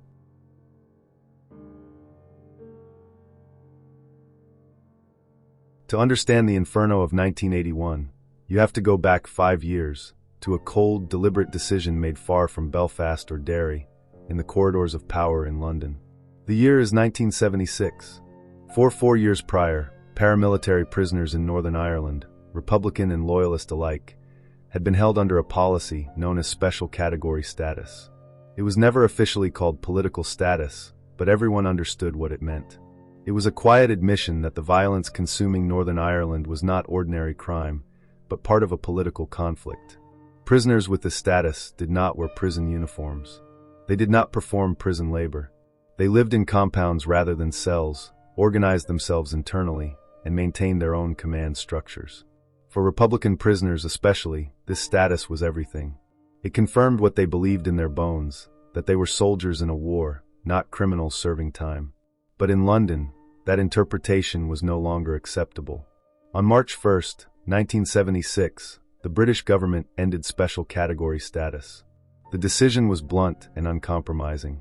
From that day forward, anyone convicted of a terrorist-related offense would be treated as an ordinary criminal. No exceptions. No recognition of political motivation. The new doctrine was simple, stark, and absolute. Crime is crime is crime. This shift was not just symbolic, it was strategic. Criminalization was designed to strip the Republican movement of legitimacy, to reframe the conflict as lawlessness rather than resistance. And it coincided with the opening of a new, purpose-built prison on the site of the old Long Kesh internment camp. Officially, it was called Her Majesty's Prison Maze. But history would remember it by its most infamous feature, the H-blocks. The H-blocks were modern, efficient, and ruthless in their design. Long concrete corridors branched into wings shaped like the letter H, lined with single cells, steel doors, and surveillance points. This was not a place for negotiation or ambiguity. It was a machine built for control. The first prisoner sentenced under the new rules was a young Republican named Kieran Nugent. When a prison officer handed Nugent a coarse brown uniform and ordered him to put it on, he refused. His reasoning was simple, almost philosophical. If the British government wanted to criminalize him, he believed, they would have to start inside his own mind.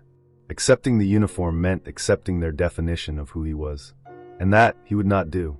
With nothing else to wear, Nugent wrapped himself in a prison-issued blanket. It was a small act. Quiet. Almost invisible. But it changed everything. That moment marked the beginning of the blanket protest. Over the months and years that followed, hundreds of Republican prisoners joined Nugent. They refused prison uniforms entirely. They lived naked in their cells, wrapped only in a single blanket, day and night. No clothes. No dignity.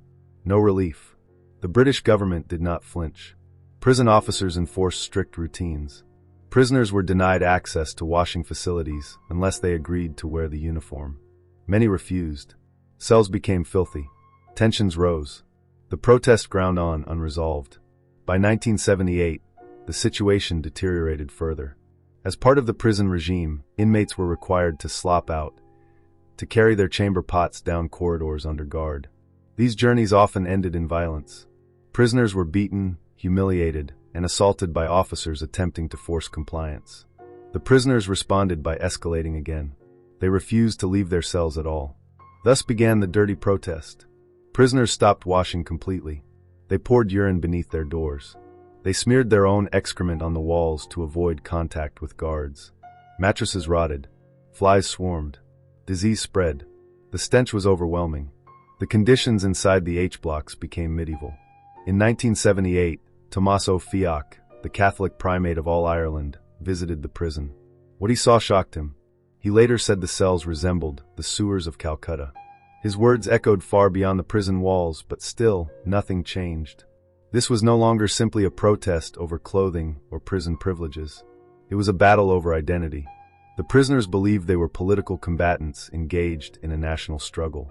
The British state insisted they were criminals serving sentences. Neither side would yield. Each concession, each compromise was seen as defeat. In 1979, Margaret Thatcher became Prime Minister. She brought with her an iron resolve and a deeply held belief in the rule of law. To Thatcher, there could be no political status for those she viewed as terrorists. To grant it would be to legitimize violence. Her position was absolute. There would be no return to special category status. No negotiations under pressure. No concessions to protest. Inside the H-blocks, despair hardened into determination. Years of filth, isolation, and brutality had achieved nothing. Letters were ignored. Appeals failed. Outside support flickered, but did not force change. For many prisoners, there was only one form of protest left. One that could not be ignored. One that placed the moral burden squarely on the British government. They would starve themselves. What had begun in 1976 as a policy shift had become, by the end of the decade, a slow-moving collision between two immovable forces. Criminalization on one side, identity and resistance on the other. The stage was set. The prison was ready. The protest was evolving. And the nation stood unknowingly on the edge of its most explosive year. 1981 was coming.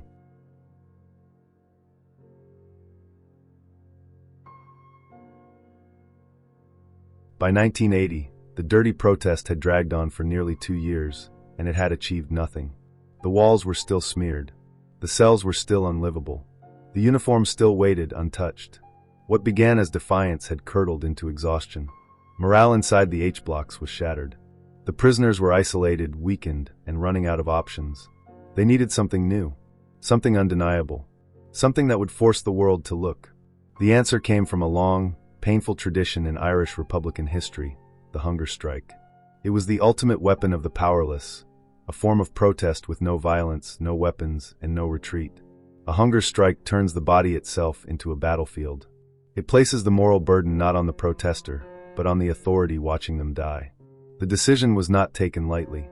On October 27, 1980, 7 Republican prisoners began refusing food inside the Maze prison.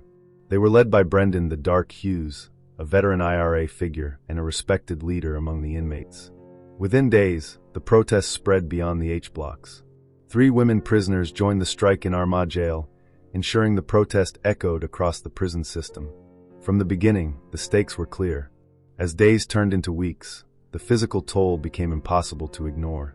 Weight dropped rapidly, vision blurred, muscles wasted, pain became constant. Outside the prison walls, families waited, watched, and feared. International attention slowly gathered. But in London, the response did not change. Margaret Thatcher's government remained unmoved. Ministers repeated the same message. There would be no political status. Any concession that looked like recognition would undermine the entire policy of criminalization. To yield now, they believed, would be to surrender authority. For 53 days, the hunger strike continued. Then, in December 1980, everything collapsed into confusion. One of the hunger strikers, Sean McKenna, slipped into a critical condition. He was close to death. At the same time, the Republican leadership believed a breakthrough had finally occurred. A document arrived from the British authorities that appeared to signal movement, vague, carefully worded, but seemingly offering a path toward most of the prisoners' demands. It was enough to create hope. Brendan Hughes faced an impossible decision. If the strike continued, McKenna would die. If it ended, there was a chance, however uncertain, that conditions would improve. Acting to save McKenna's life, Hughes called off the hunger strike. The prisoners waited. Nothing changed. When the new arrangements were tested, the truth became brutally clear. The uniforms remained mandatory. Prison labor continued. Association was restricted. The British government denied ever making firm promises. The prisoners felt betrayed. They believed they had been deliberately misled, stalled until the protest collapsed, then abandoned. Trust was destroyed. Any remaining belief in negotiation evaporated overnight. Among those watching closely was Bobby Sands.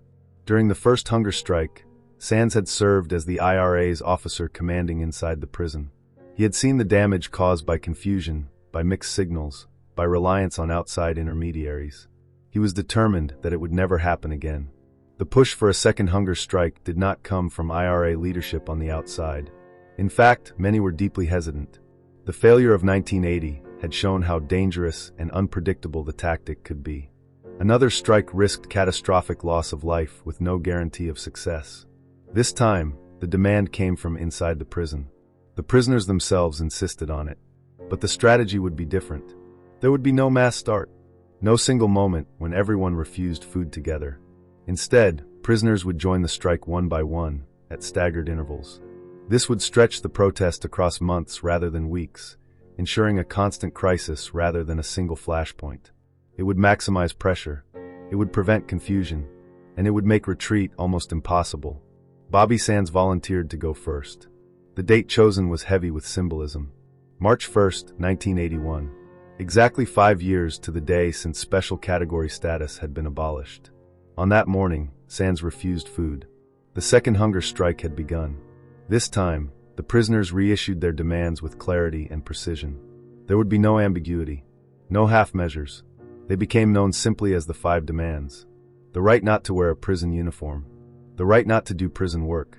The right of free association with other prisoners. The right to organize their own education and recreation, and to receive normal visits, letters, and parcels. The full restoration of remission lost during the protest. They were not asking for freedom. They were not asking for early release. They were asking for recognition. Recognition that this was a political conflict. Recognition that they were not ordinary criminals. Recognition that identity could not be erased by uniform or regulation. As the days passed, Sands' health deteriorated steadily. He lost weight. His voice weakened. But his resolve hardened. Each week, another prisoner prepared to follow him. The mechanism was now in motion. Inside the H blocks, a grim certainty settled over everyone. Guards knew what was happening. Doctors knew. Families knew. The prisoners knew most of all. This time, there would be no confusion, no sudden compromise, no calling it off at the last minute. There would be deaths. The hunger strike was no longer just a protest. It was a countdown. Outside the prison walls, few yet understood what was coming. But inside, among the concrete corridors and sealed cells, the decision had already been made. The line had been crossed. The body had become the weapon. And history was about to be written in days without food. 1981 had begun.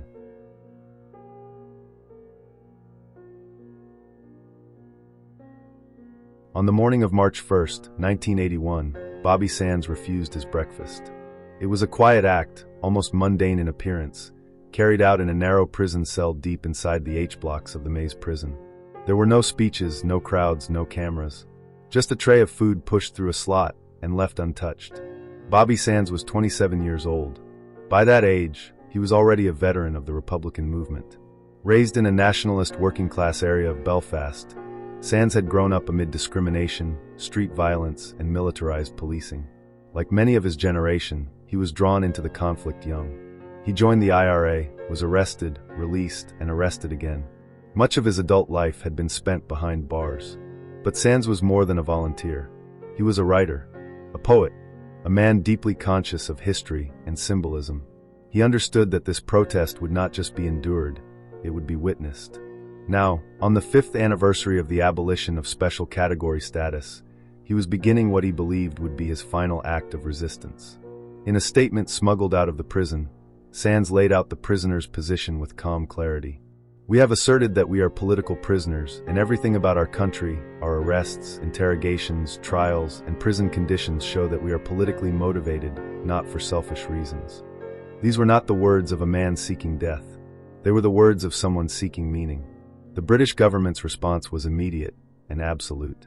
Humphrey Atkins, the Secretary of State for Northern Ireland, announced there would be no concessions. The policy of criminalization would stand firm. There would be no negotiations under pressure. No return to political status.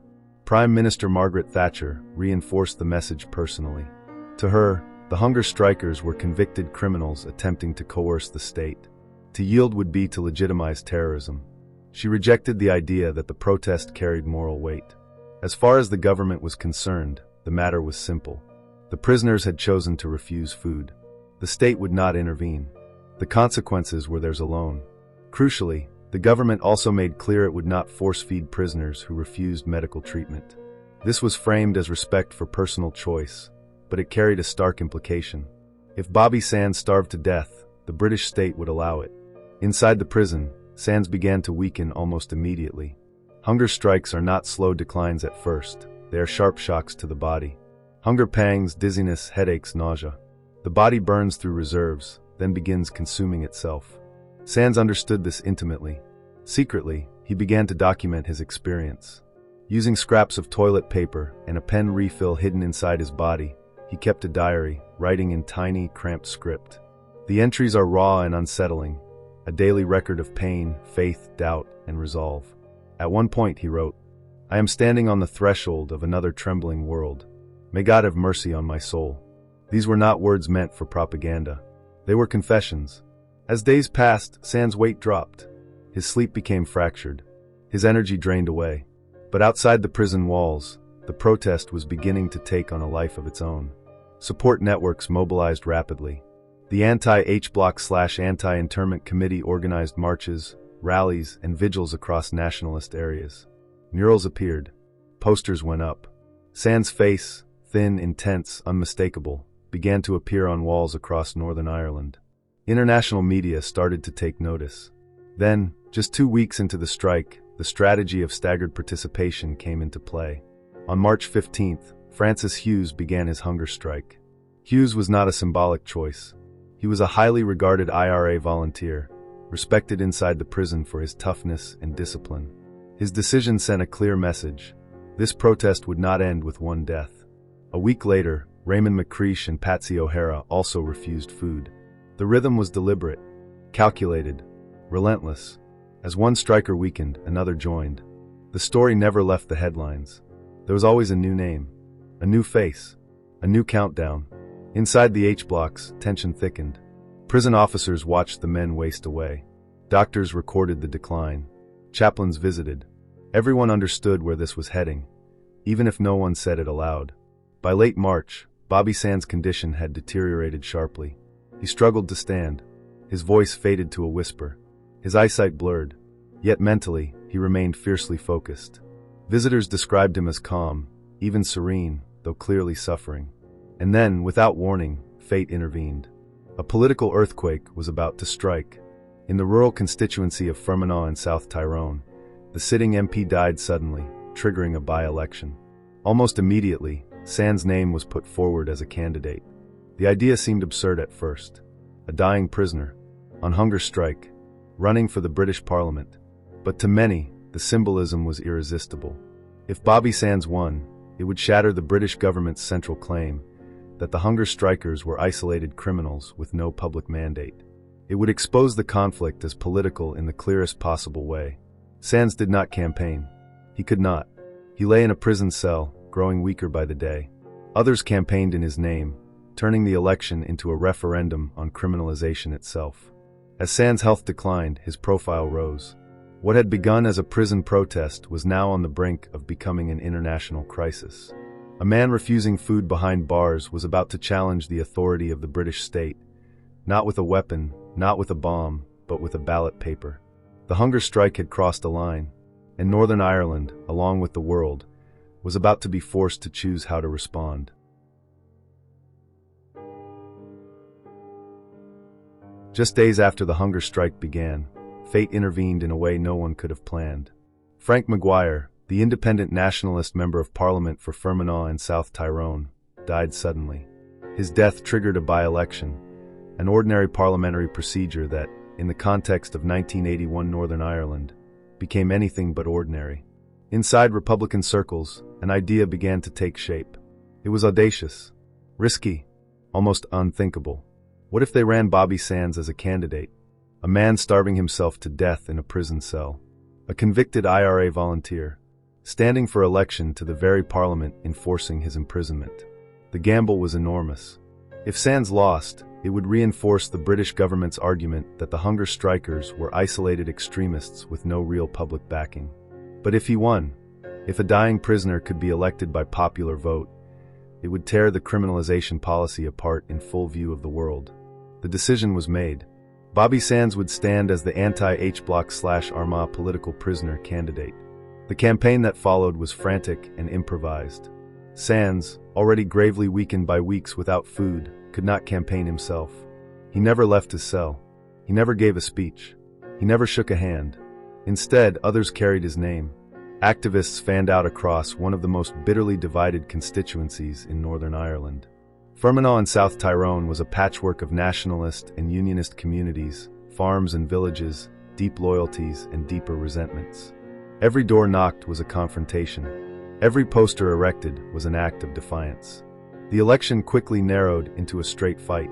On one side stood Harry West, a hardline unionist and former leader of the Ulster Unionist Party. He represented everything the nationalist community opposed: British sovereignty, unionist dominance, and rejection of political status for prisoners. On the other side was Bobby Sands, silent, unseen, slowly dying. The contest became something far larger than a by-election. It became a referendum on the hunger strike itself. A vote was no longer just a vote. It was a statement, for Sands or against him, for criminalization or against it, for the British government's narrative or its rejection. Unionist leaders urged their supporters to turn out in force, warning that a Sands victory would legitimize terrorism. Nationalists, many of whom had never voted before, were mobilized by the sheer gravity of the moment. As Sands' health deteriorated, the campaign intensified. Posters bearing his gaunt face appeared everywhere. Murals were painted overnight. Rallies drew thousands. The slogan was simple and devastating: vote for Bobby Sands. On April 9, 1981, the people of Fermanagh in South Tyrone went to the polls. The turnout was extraordinary, 86.9%. Almost every eligible voter cast a ballot. It was one of the highest turnouts ever recorded in a British parliamentary election. As the votes were counted, tension hung thick in the air. Supporters on both sides crowded into halls and count centers, listening for every update, calculating margins, whispering rumors. Outside, police lines braced for trouble no matter the result. Then, finally, the returning officer stepped forward to announce the figures. His voice faltered as he read them out. West, Harry, Unionist, 29,046.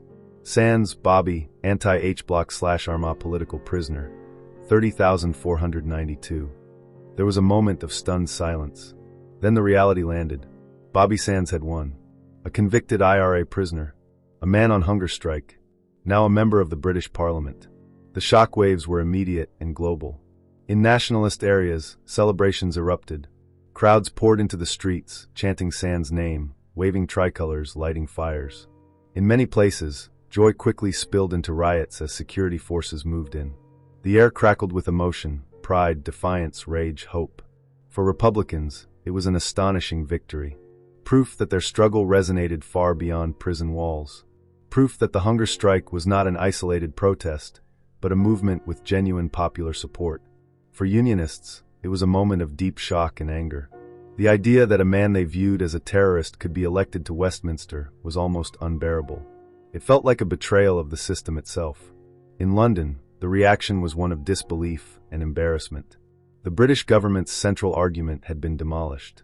For years, they had insisted the hunger strikers were criminals with no mandate, no constituency, no legitimacy. Now one of them had been elected, openly democratically, by tens of thousands of voters. The claim that crime is crime rang hollow in the face of a ballot box. International media seized on the story. Headlines around the world carried the same image. A young man wasting away in a prison cell. Now officially in MP governments, churches, and human rights groups issued statements. Pressure mounted daily. The response from Westminster was swift and defensive. Within weeks, the British government rushed through new legislation banning prisoners, serving sentences of more than 1 year from standing for Parliament. It was an attempt to close the door Sands had forced open, to ensure such a humiliation could never happen again. But it was too late. The damage had already been done. Bobby Sands would never take his seat in the House of Commons. By the time the result was announced, he was too weak to fully hear or comprehend it. He remained in his cell, his body failing, his protest continuing. Yet his election had already transformed the conflict. It showed that republicanism had a powerful political path, an alternative to armed struggle that could command votes as well as loyalty. It planted the seeds of a strategy that would later reshape Irish politics entirely. and it placed unbearable pressure on Margaret Thatcher. A man she dismissed as a criminal was now a democratically elected representative. Each day he refused food, the contradiction deepened. Each day he lived, the crisis intensified. The hunger strike was no longer just a prison protest. It was a political earthquake, a moral challenge, a global spectacle. The world was watching now, and Bobby Sands, MP for Fermanagh in South Tyrone, was running out of time.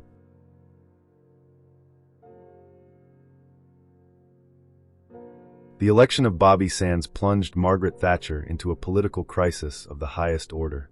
A hunger striker was now a member of Parliament. A dying prisoner now carried a democratic mandate, and the eyes of the world were fixed on Downing Street. International reaction was swift. Governments expressed concern. Church leaders appealed for compassion. Human rights organizations warned of catastrophic consequences. Even some of Britain's closest allies quietly urged flexibility.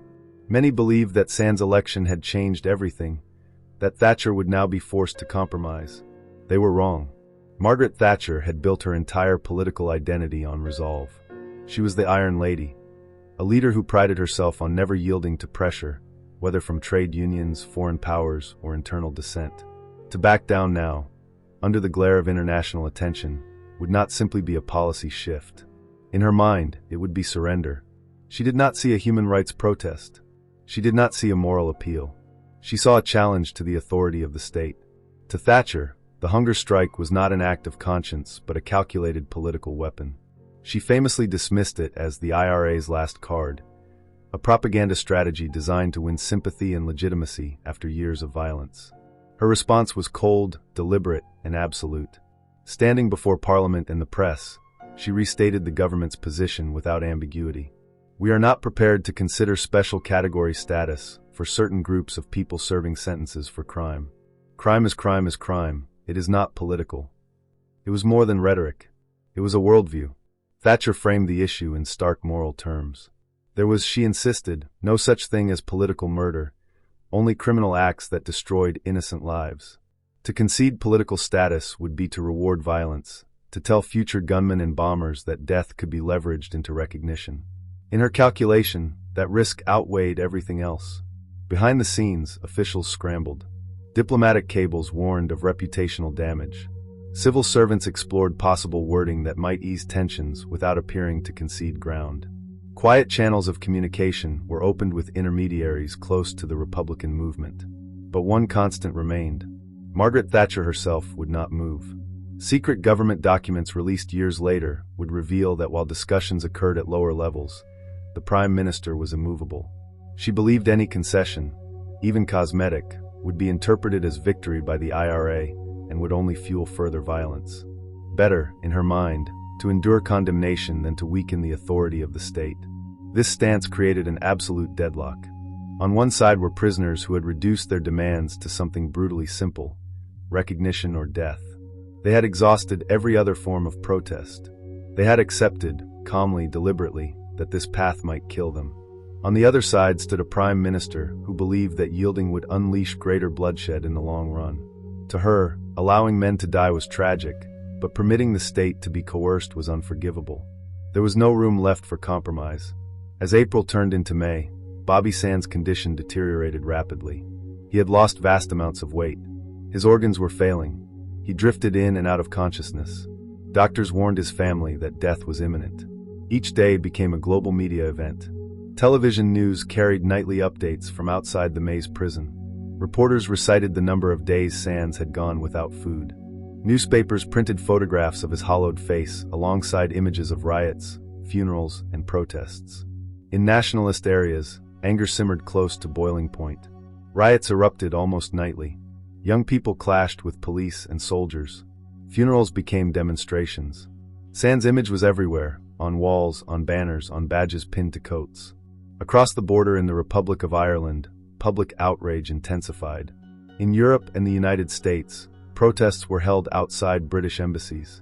The Vatican issued statements expressing concern. The pressure on Thatcher mounted relentlessly. But the Iron Lady did not bend. To intervene now, she believed, would make Sands' death, or survival, a bargaining chip in future conflicts. Hunger strikes would become a blueprint.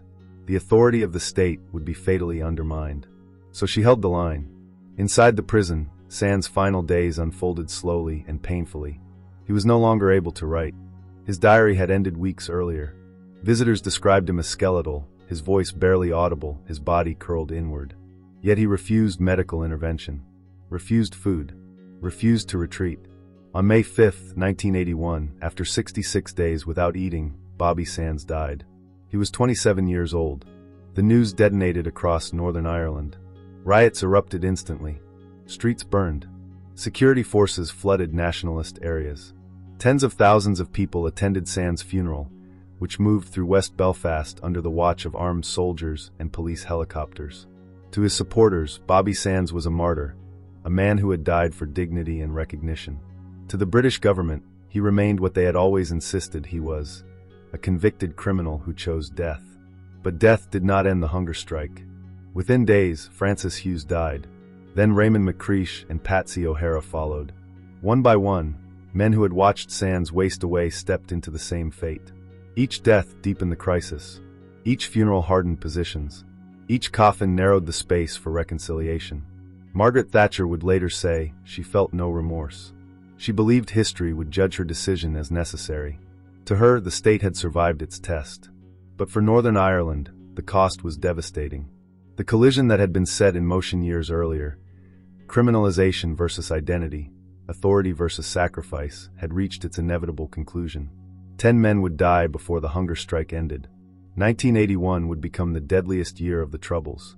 And the legacy of Bobby Sands, writer, prisoner, hunger striker, member of parliament, would echo far beyond his prison cell. Two immovable forces had met. Neither had yielded, and the ground between them was scorched.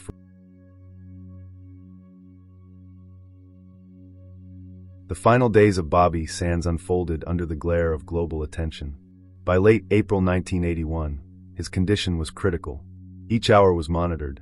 Each breath seemed borrowed. Representatives of the Vatican came, appealing for mercy. Delegates linked to the European Commission on Human Rights visited, urging compromise. Messages arrived from around the world, politicians, clergy, activists, all pleading for a solution that might save a life. None came. Margaret Thatcher's government would not bend. No wording could be found that did not look like concession.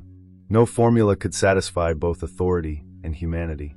And so the days passed, measured not in hours, but in the slow collapse of a young man's body. On May 5, 1981, after 66 agonizing days without food, Bobby Sands died. He was 27 years old, a writer, a prisoner, a hunger striker, and a sitting member of parliament. His death detonated across Northern Ireland. Within minutes of the announcement, riots erupted in Belfast and Derry. Streets filled with smoke and anger. Barricades went up. Petrol bombs were thrown. Police and soldiers surged into nationalist areas as the night dissolved into chaos. 2 days later, West Belfast witnessed a moment that stunned the world. An estimated 100,000 people lined the streets for Bobby Sands' funeral. It was a vast, silent procession, men, women, children, old and young, stretching for miles. There were no chants, no shouting, just the sound of footsteps and the weight of collective grief. It was one of the largest funerals in Irish history, and it was an unmistakable act of defiance. Margaret Thatcher's response was immediate and chilling. She expressed no sympathy, no regret. She stated plainly that Sands was a convicted criminal who had taken his own life. The implication was clear. The responsibility lay solely with him. For many in Northern Ireland, the words landed like a slap. Any remaining hope of compromise vanished. Anger hardened into fury. The violence intensified almost overnight. And still, the hunger strike continued. The staggered strategy now revealed its full, lethal design.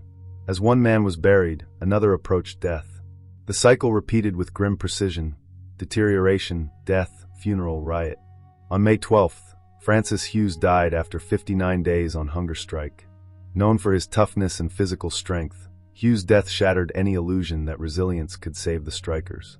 9 days later, on May 21st, Raymond McCreish and Patsy O'Hara died on the same day, both after 61 days without food. Northern Ireland was now a tinderbox. Night after night, the streets became battlegrounds. Rioting was constant. Security forces responded with force, using plastic bullets as riot control.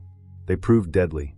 Several civilians were killed, including children, deepening the sense that the conflict had slipped completely out of control. Funerals became flashpoints. Mourners clashed with police. Helicopters hovered overhead. Coffins passed beneath watchtowers and gun barrels. In June, the hunger strike spilled once again into the political arena. In the Republic of Ireland, a general election was held. One of the candidates was Kieran Doherty, a hunger striker imprisoned in the maze. Despite being critically ill, Doherty was elected to Dáil Éireann, the Irish Parliament. It was another stunning propaganda victory for the Republican movement. A dying prisoner, now a legislator. But politics could not halt biology. The deaths continued.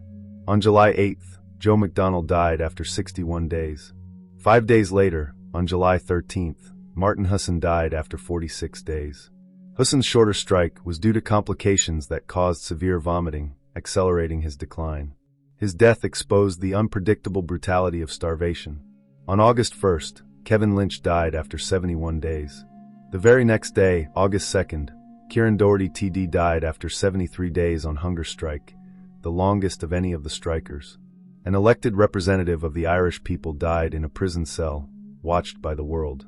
On August 8th, Thomas McKelvey died after 62 days. Finally, on August 20th, Michael Devine died after 60 days. He was the 10th and last man to die. 10 funerals, 10 coffins, 10 lives reduced to symbols of a conflict that refused to yield. By late summer, the hunger strike was beginning to falter. Not because the British government had moved, it had not conceded an inch, but because the families of the remaining strikers faced an unbearable reality. They were being asked to watch their sons die, one by one, for a goal that now seemed unreachable. The decision passed from politics into living rooms. On July 31st, Paddy Quinn fell into a coma. His mother authorized medical intervention to save his life. It was a devastating choice, one that tore through families and communities alike. More families followed. Each intervention broke the strike a little further. Each act of love weakened the collective protest, but saved a life. Inside the H-blocks, the prisoners understood what was happening. There was no anger toward the families, only exhaustion, grief, and acceptance. On October 3, 1981, after 217 days, the prisoners officially announced the end of the hunger strike. It was over. 10 men were dead, dozens more permanently damaged. And the central demand, the restoration of political status, had not been formally granted. Yet history would show the story did not end there. In the months that followed, many of the prisoners' demands were quietly introduced in practice. Prison uniforms faded away. Work became voluntary.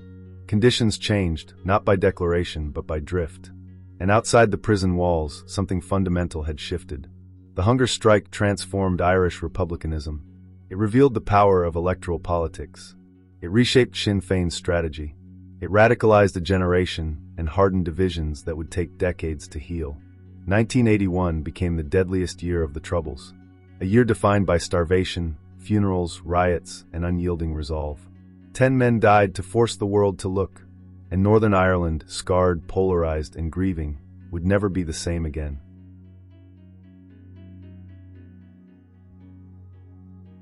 The agony inside the prison did not stay behind its walls. For 7 months, the hunger strike burned like a slow fuse, and by 1981 it had ignited the wider conflict. What began as a battle over identity and recognition inside the H-blocks became a massive accelerant, pouring fuel onto an already raging fire. The raw anger generated by the slow, deliberate deaths of the hunger strikers spilled into the streets, turning 1981 into one of the deadliest single years of the Troubles. By the end of that year, 118 people were dead. The violence was relentless, and it came from every direction. Republican paramilitary groups, primarily the IRA and the INLA, escalated their campaigns with renewed ferocity. The hunger strike had transformed their narrative. Each death was framed as proof that the British state was incapable of reform, incapable of compassion. Armed struggle, they argued, was not just justified, it was inevitable. Throughout 1981, attacks intensified. 21 members of the Royal Ulster Constabulary were killed. 11 British soldiers died. 13 members of the Ulster Defence Regiment were assassinated. Bombings, shootings, and ambushes became near-daily occurrences. Roads were cratered. Barracks were targeted. Patrols moved under constant threat. For security forces, Every routine became a potential death sentence. At the same time, nationalist areas erupted almost nightly. Rioting became a way of life, not spontaneous, but sustained. Young people, many barely teenagers, filled the streets with stones, petrol bombs, and burning barricades. These riots were not carefully organized operations. They were raw expressions of fury and despair, directed at symbols of British authority. The response from the state was forceful and unforgiving. Police and soldiers deployed plastic bullets, officially described as a non-lethal crowd control weapon. In practice, they proved anything but. Over the course of 1981, 7 people were killed by plastic bullets, several of them children. Each death deepened the anger. Each funeral fed the cycle. Each riot ensured the next. The conflict began to consume itself. The death of every hunger striker was followed by days, sometimes weeks, of intense violence. Streets burned. Gun battles erupted. Armored vehicles rolled through housing estates under a rain of missiles. Funerals, already charged with emotion, became flashpoints for confrontation between mourners and security forces. Even the act of burial became dangerous. Loyalist paramilitary groups watched these events with growing alarm. To them, the hunger strike represented not just a protest, but a threat to the Union itself, a sign that republicanism was gaining sympathy and momentum. Their response was brutal and sectarian. In 1981, Loyalist paramilitaries killed 13 civilians, many chosen solely because of their religion or perceived identity. Random shootings and bombings aimed to send a message. Republican gains would be answered with blood. The violence was no longer confined to specific targets or tactics. It was everywhere. Ordinary life became impossible. The year was punctuated by acts of violence, so shocking they cut through even the numbness that had settled over Northern Ireland. In January 1981, before the hunger strike had even begun, the IRA assassinated Sir Norman Strange, the 86-year-old former Speaker of the Old Stormont Parliament, at his home in County Armagh. His son, James, was also killed in the attack. The killing of an elderly former political figure shocked Unionist communities and hardened attitudes long before the first hunger striker refused food. Later that year, in November, the IRA assassinated Reverend Robert Bradford, a prominent Unionist MP, outside his church hall in South Belfast. Bradford was known for his hardline views and outspoken opposition to republicanism. His killing marked a grim milestone. He was the first sitting member of Parliament to be killed during the Troubles. By then, the hunger strike was over, but its aftershocks were still tearing through the conflict. What made 1981 different was not just the body count. It was the atmosphere. For those living through it, the year felt unhinged. Normal boundaries dissolved. Violence no longer shocked, it was expected. Parents feared letting children play outside. Shops closed early. Streets emptied at night. Sirens, helicopters, and explosions formed the soundtrack of daily life. There was a sense that the conflict was slipping beyond control. The political battle fought inside the prison had found its bloody echo on the streets. The hunger strikers had forced the world to look, but they had also radicalized a generation. Young people watching the funerals, the riots, the televised statements, absorbed a simple lesson.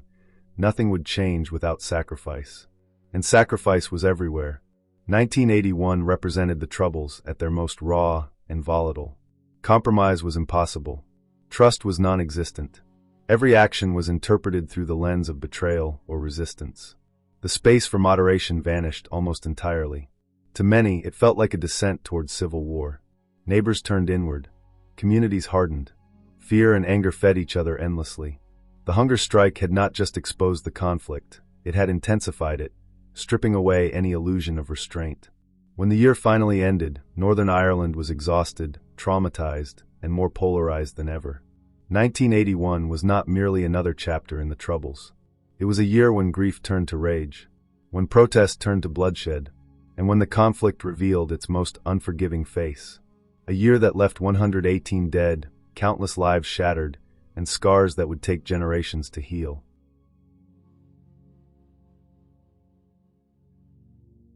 The hunger strike did not end in triumph or surrender. It did not conclude with a declaration, a handshake, or a clear line between victory and defeat. Instead, it fizzled out in a climate of exhaustion, grief, and bitter controversy, its momentum slowly drained by death, despair, and an unmovable state. By early August 1981, after 8 men had died, one truth had become impossible to deny: Margaret Thatcher's government was not going to yield. No matter how many coffins passed through West Belfast, no matter how intense the international pressure became, no matter how unbearable the moral cost appeared, the breaking point did not come from the prisoners' leadership, or from Sinn Féin, or from London. It came from families, mothers and fathers who had watched their sons waste away on television screens and through prison glass. Families who had supported the strike out of belief, loyalty, and love, but who now faced an unthinkable reality. They were being asked to allow their children to die for a goal that seemed further away with each passing week. One by one, families began to intervene. When a hunger striker slipped into a coma, relatives were legally empowered to authorize medical treatment. Each decision was agonizing. Each intervention carried a sense of guilt, relief, and heartbreak all at once. But once the first line was crossed, others followed. The collective discipline that had sustained the strike for months began to fracture, not through betrayal, but through love. Finally, on October 3, 1981, the 6 remaining hunger strikers officially ended their fast. In a statement, the prisoners acknowledged what had become painfully clear: the British government would not give in, and they could no longer ask families to sacrifice more lives. After 217 days, the hunger strike was over. 10 men were dead. In the immediate aftermath, the result was widely framed as a victory for Margaret Thatcher. She had held firm. The state had not been coerced. Criminalization, she claimed, had survived its ultimate test. But the story of the hunger strike has never rested easily. It is haunted by the ghost of a missed opportunity. For decades, a bitter and deeply emotional debate has raged within Republican circles over what happened, or failed to happen, in the summer of 1981. At the center of that debate is Richard Orwee, who at the time served as the IRA's public relations officer inside the Maze prison. Orwee has consistently claimed that in early July 1981, after 4 hunger strikers had already died, a British intermediary delivered a proposal to the prisoners' leadership inside the jail. According to Orwee, the offer met most of the prisoners' demands in substance, though not explicitly in name. Crucially, Orwee argues that the prison leadership accepted the offer. But, he claims, they were overruled by the IRA leadership outside the prison, who believed that allowing the strike to continue would yield greater political gains, particularly in terms of electoral momentum and international attention. If Orwee's account is true, then 6 of the 10 hunger strikers might have been saved. It is one of the most painful what-ifs in modern Irish history. Senior Sinn Féin figures, including Gerry Adams and Danny Morrison, have fiercely rejected Orwee's claims. They insist that no concrete or acceptable offer was ever made, and that nothing presented by the British could have credibly ended the strike at that point. According to their version of events, the idea of a settled deal is a myth, a tragic misunderstanding amplified by hindsight and grief. Yet the controversy has never fully faded. Over the years, declassified British government papers have lent weight to the suggestion that a significant offer was indeed under discussion in July 1981. While the documents do not conclusively prove Orwee's version, they suggest the British were exploring ways to resolve the crisis without appearing to concede political status. The truth, as with so much in the Troubles, remains contested. What is beyond dispute is the cost. 10 men died. Families were shattered. Communities were radicalized. And trust, already scarce, was further eroded. Then came the bitterest irony of all. Just 3 days after the hunger strike ended, the new Secretary of State for Northern Ireland, James Pryor, announced a series of prison reforms. Prisoners would be allowed to wear their own clothes. Lost remission would be restored. Prison work would, in effect, become voluntary. In practical terms, the government granted the substance of several key demands, but only after the protest was over, and only in a way that allowed them to insist they had not given in to pressure. There would be no declaration of political status, no acknowledgement of defeat, no apology. Officially, the state had not moved. In reality, it had. For Republicans, this outcome was impossible to reconcile. The changes appeared to confirm that the hunger strikers had been right all along, yet the timing ensured that 10 men had died before those changes were implemented. It was not victory. It was not defeat. It was something far darker. A partial victory, purchased at a terrible and irreversible cost. The hunger strike reshaped Irish politics. It propelled Sinn Féin into electoral prominence. It hardened attitudes, radicalized a generation, and altered the trajectory of the conflict in ways that would only become clear years later. But it also left wounds that have never healed. To this day, the question lingers, quietly, painfully, endlessly. Could it have ended sooner? Could lives have been saved? And if so, why weren't they? The hunger strike ended not with answers, but with ghosts. And 1981 closed not in resolution, but in silence, heavy with grief, controversy, and the knowledge that history had passed a point from which it could never fully return.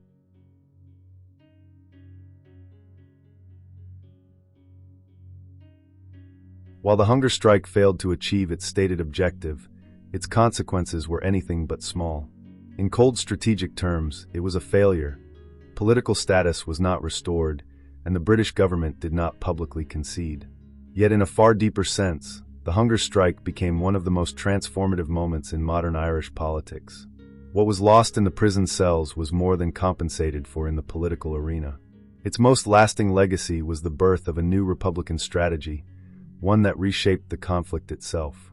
That shift was captured with brutal clarity by Danny Morrison, a senior Sinn Féin figure, at the party's Ard Phase in October 1981. Addressing delegates still raw from months of funerals and violence, Morrison posed a question that would echo for decades. Who here really believes we can win the war through the ballot box? But will anyone here object if, with a ballot paper in this hand and an Armalite in the other, we take power in Ireland? The phrase, the Armalite and the ballot box, became shorthand for a new dual approach. Armed struggle would continue, but it would now be matched and increasingly supplemented by electoral politics. The election of Bobby Sands to Westminster and Kieran Doherty to the Dáil had been a political shockwave. It revealed something Republicans had not fully grasped before 1981. There existed a vast, disciplined, and emotionally mobilized nationalist electorate willing to vote for hunger strikers, and by extension for Sinn Féin. Before 1981, Sinn Féin was a marginal force, largely dismissed as the political wing of a guerrilla movement. After 1981, it began the slow, deliberate construction of a serious political machine. Local organization expanded. Electoral contests multiplied. The movement learned how to convert anger, grief, and identity into votes. The long road from the H-blocks to the Good Friday Agreement did not begin in negotiating rooms. It began in prison cells. The foundations of Sinn Féin's modern political power were laid in the deaths of 10 men. But the hunger strike also radicalized a generation. Among young nationalists, recruitment into the IRA surged, driven by fury at the prison deaths and Thatcher's refusal to bend. The strike became a defining political memory, a point of no return. For the Unionist community, 1981 was deeply traumatic. The vast nationalist mobilization around the hunger strikers appeared to confirm their darkest fears, that large sections of the Catholic population actively supported the IRA. Trust collapsed. Fear hardened into certainty.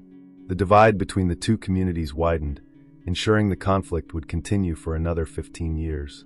The hunger strike ended in silence, but its consequences roared on, reshaping the struggle long after the prison gates closed.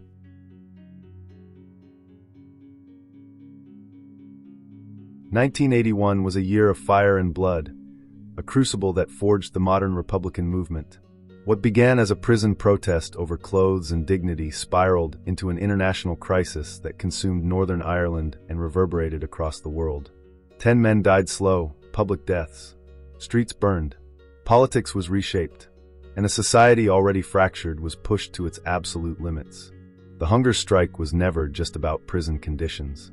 It became a test of will, between prisoners prepared to die, a government determined not to yield, and communities forced to watch the consequences unfold in real time. It was a year when the human body became a battlefield, when starvation replaced bullets, and when silence inside a prison cell echoed louder than any explosion. The deaths of the hunger strikers turned 1981 into one of the most violent years of the Troubles. Each funeral became a flashpoint. Each coffin carried not just a body, but a message of defiance, of sacrifice, and of rage. For many nationalists, the hunger strikers were not criminals, but political prisoners driven to the ultimate act of protest by a system that refused to recognize their identity. For many Unionists, they were terrorists who chose martyrdom over justice. The gap between those views was vast and unbridgeable. The hunger strike showcased the devastating power of martyrdom in a deeply divided society. Bobby Sands' election to the British Parliament while he lay dying shattered the British government's narrative and electrified Republican communities.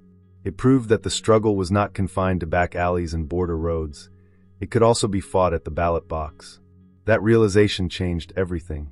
Out of the death cells of the H-blocks emerged a new political reality.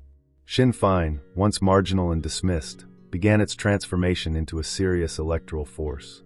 The phrase "the Armalite and the ballot box" captured a brutal truth. The conflict would now be waged on two fronts. Guns had not disappeared, but politics had arrived, and it was there to stay. At the same time, the hunger strike hardened attitudes on all sides. Among young nationalists, anger boiled over into radicalization. Recruitment into paramilitary organizations surged. For unionists, the mass support for the hunger strikers confirmed their deepest fears about the intentions of the Republican movement. Trust collapsed. The middle ground shrank. The divide widened. The strike ended not with victory or defeat, but with exhaustion, grief, and bitter controversy. Families intervened to save their sons. The prisoners stood down. 10 men were dead. And yet, within days, the British government quietly introduced prison reforms that granted the substance, if not the name, of several demands. It was a tragic irony. Concessions came only after the cost had become irreversible. To this day, the legacy of 1981 remains deeply contested. For some, the hunger strikers are heroes, men who sacrificed their lives for dignity and political recognition. For others, they were militants who chose death as a weapon. Between those positions lies a painful truth. Whatever one believes, the hunger strike worked, not in the way its participants intended, but in how it reshaped the future.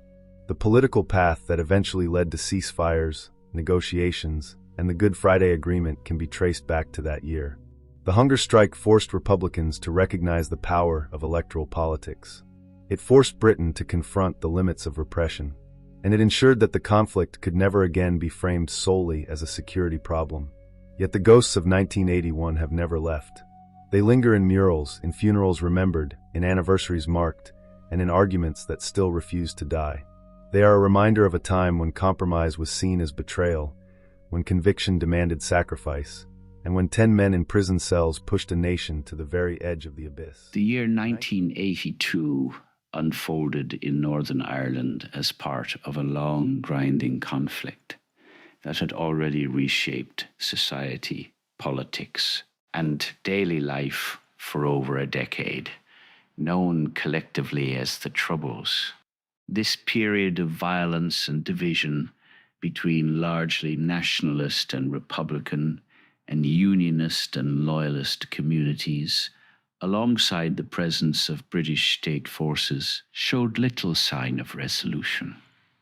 By 1982, the conflict had moved beyond its earlier phases of civil unrest and into a sustained pattern of paramilitary activity, counterinsurgency, political maneuvering, and community-level tension. It was a year marked not by a single defining event, but by the accumulation of incidents that reinforced a sense of stalemate and fatigue. At the heart of the conflict remained the opposing aspirations of Northern Ireland's communities. Nationalists, many of whom were Catholic, generally sought Irish unity and an end to British governance. Unionists, predominantly Protestant, wished to maintain Northern Ireland's position within the United Kingdom. These political goals were deeply embedded in identity, history, and lived experience, and by 1982 they had become hardened through years of violence and mistrust. Paramilitary organizations continued to play a central role. The Provisional Irish Republican Army remained active in its campaign against British security forces and targets associated with the state. Its operations included bombings, shootings, and attacks on infrastructure. Loyalist paramilitary groups such as the Ulster Defence Association and the Ulster Volunteer Force carried out retaliatory attacks often targeting Catholic civilians in an effort to undermine nationalist support and assert dominance within contested areas. The British state maintained a heavy security presence throughout Northern Ireland. The British Army and the Royal Ulster Constabulary operated in coordination, conducting patrols, raids, and surveillance.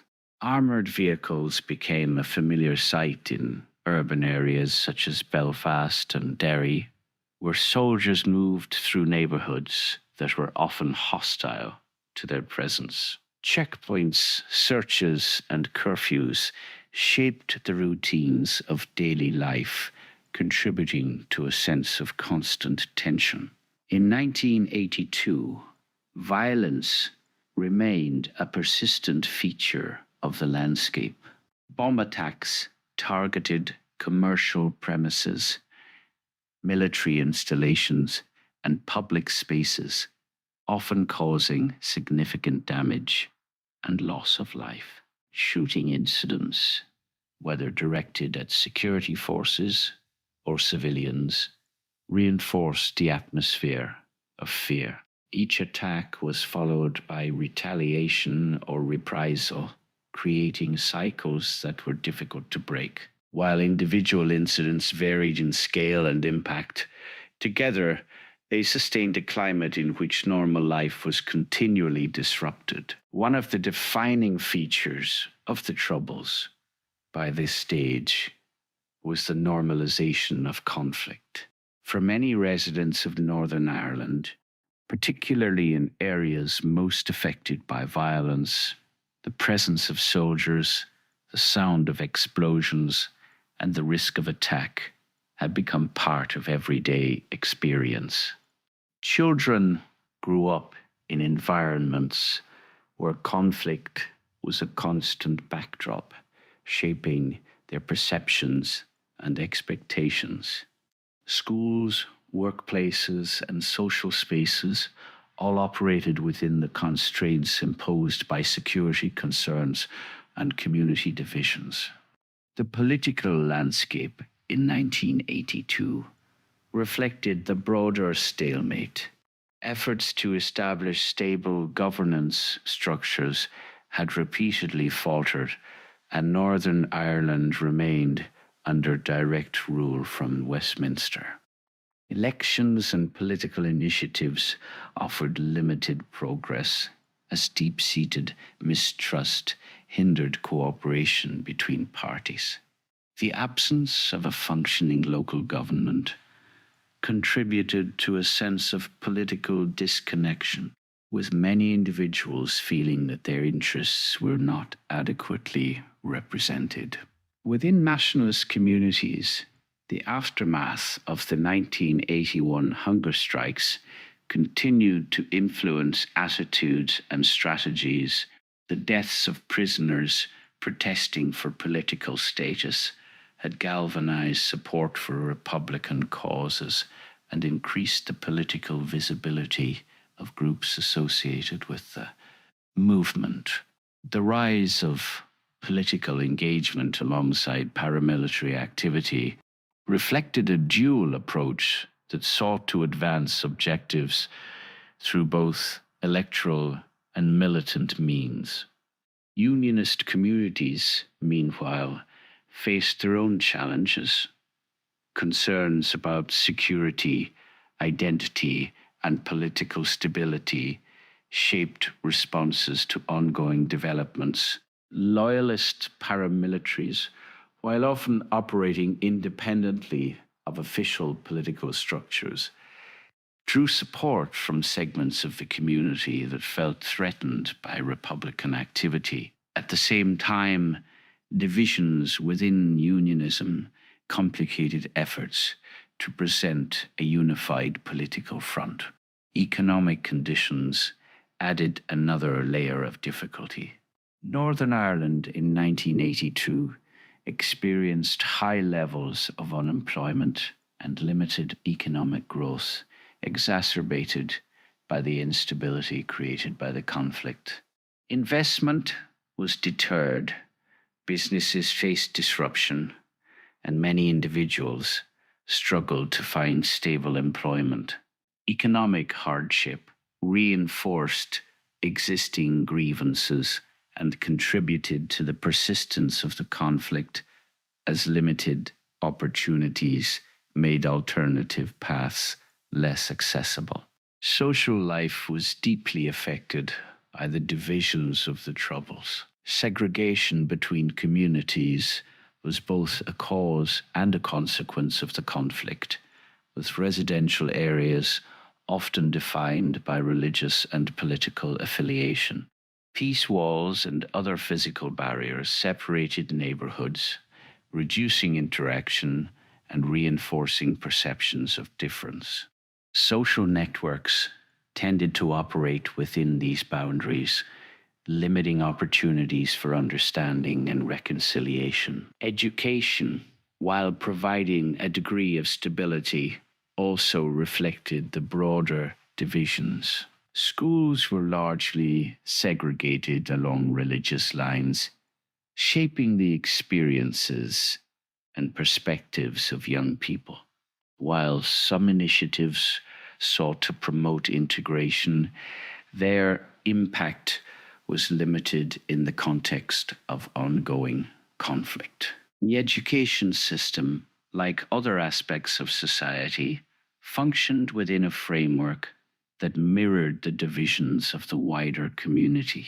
Media coverage played a significant role in shaping perceptions of the conflict. Local and international reporting highlighted incidents of violence, political developments, and human stories contributing to a broader understanding of the Troubles. At the same time, the focus on dramatic events sometimes overshadowed the everyday realities of those living in Northern Ireland, where the impact of the conflict was felt in more subtle but pervasive ways.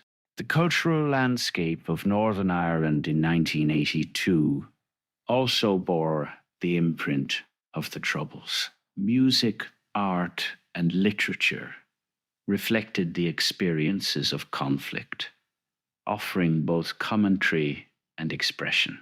Murals, in particular, became a visible manifestation of identity and allegiance, with images and symbols marking territory and conveying political messages.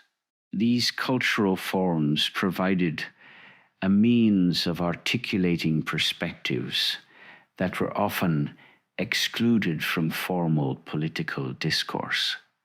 Despite the intensity of the conflict, there were also efforts to promote dialogue and peace. Community groups, religious leaders, and activists worked to bridge divides and address the underlying causes of violence.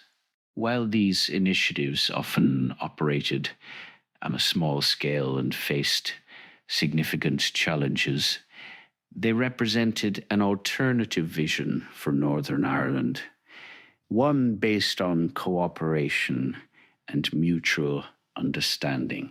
The year 1982 did not bring resolution to the Troubles, but it contributed to the gradual evolution of the conflict. Patterns of violence, political engagement, and community interaction continued to develop, laying the groundwork for future changes. The persistence of the conflict highlighted the complexity of the issues involved and the difficulty of achieving lasting peace. For those living through it, 1982 was not defined solely by the broader political narrative, but by the immediate realities of daily life. The need to navigate a landscape shaped by risk and uncertainty required constant adaptation. Decisions about where to go, when to travel, and how to interact with others were influenced by considerations that extended beyond ordinary concerns. Families bore the weight of these challenges, seeking to maintain stability in an environment where it was often difficult to do so. The impact of the conflict on relationships, mental health, and community cohesion was profound, even when it was not always visible. The resilience demonstrated by individuals and communities in the face of these pressures was a defining feature of life during this period. In reflecting on the troubles in Northern Ireland during 1982, it is important to recognize both the scale of the conflict and the human experiences that underpinned it. The year stands as a reminder of the enduring consequences of division and the complexities involved in addressing deeply rooted political and social issues. While it may not be marked by a single defining event, its significance lies in the continuation of a conflict that shaped the lives of those who lived through it and left a lasting legacy on the region.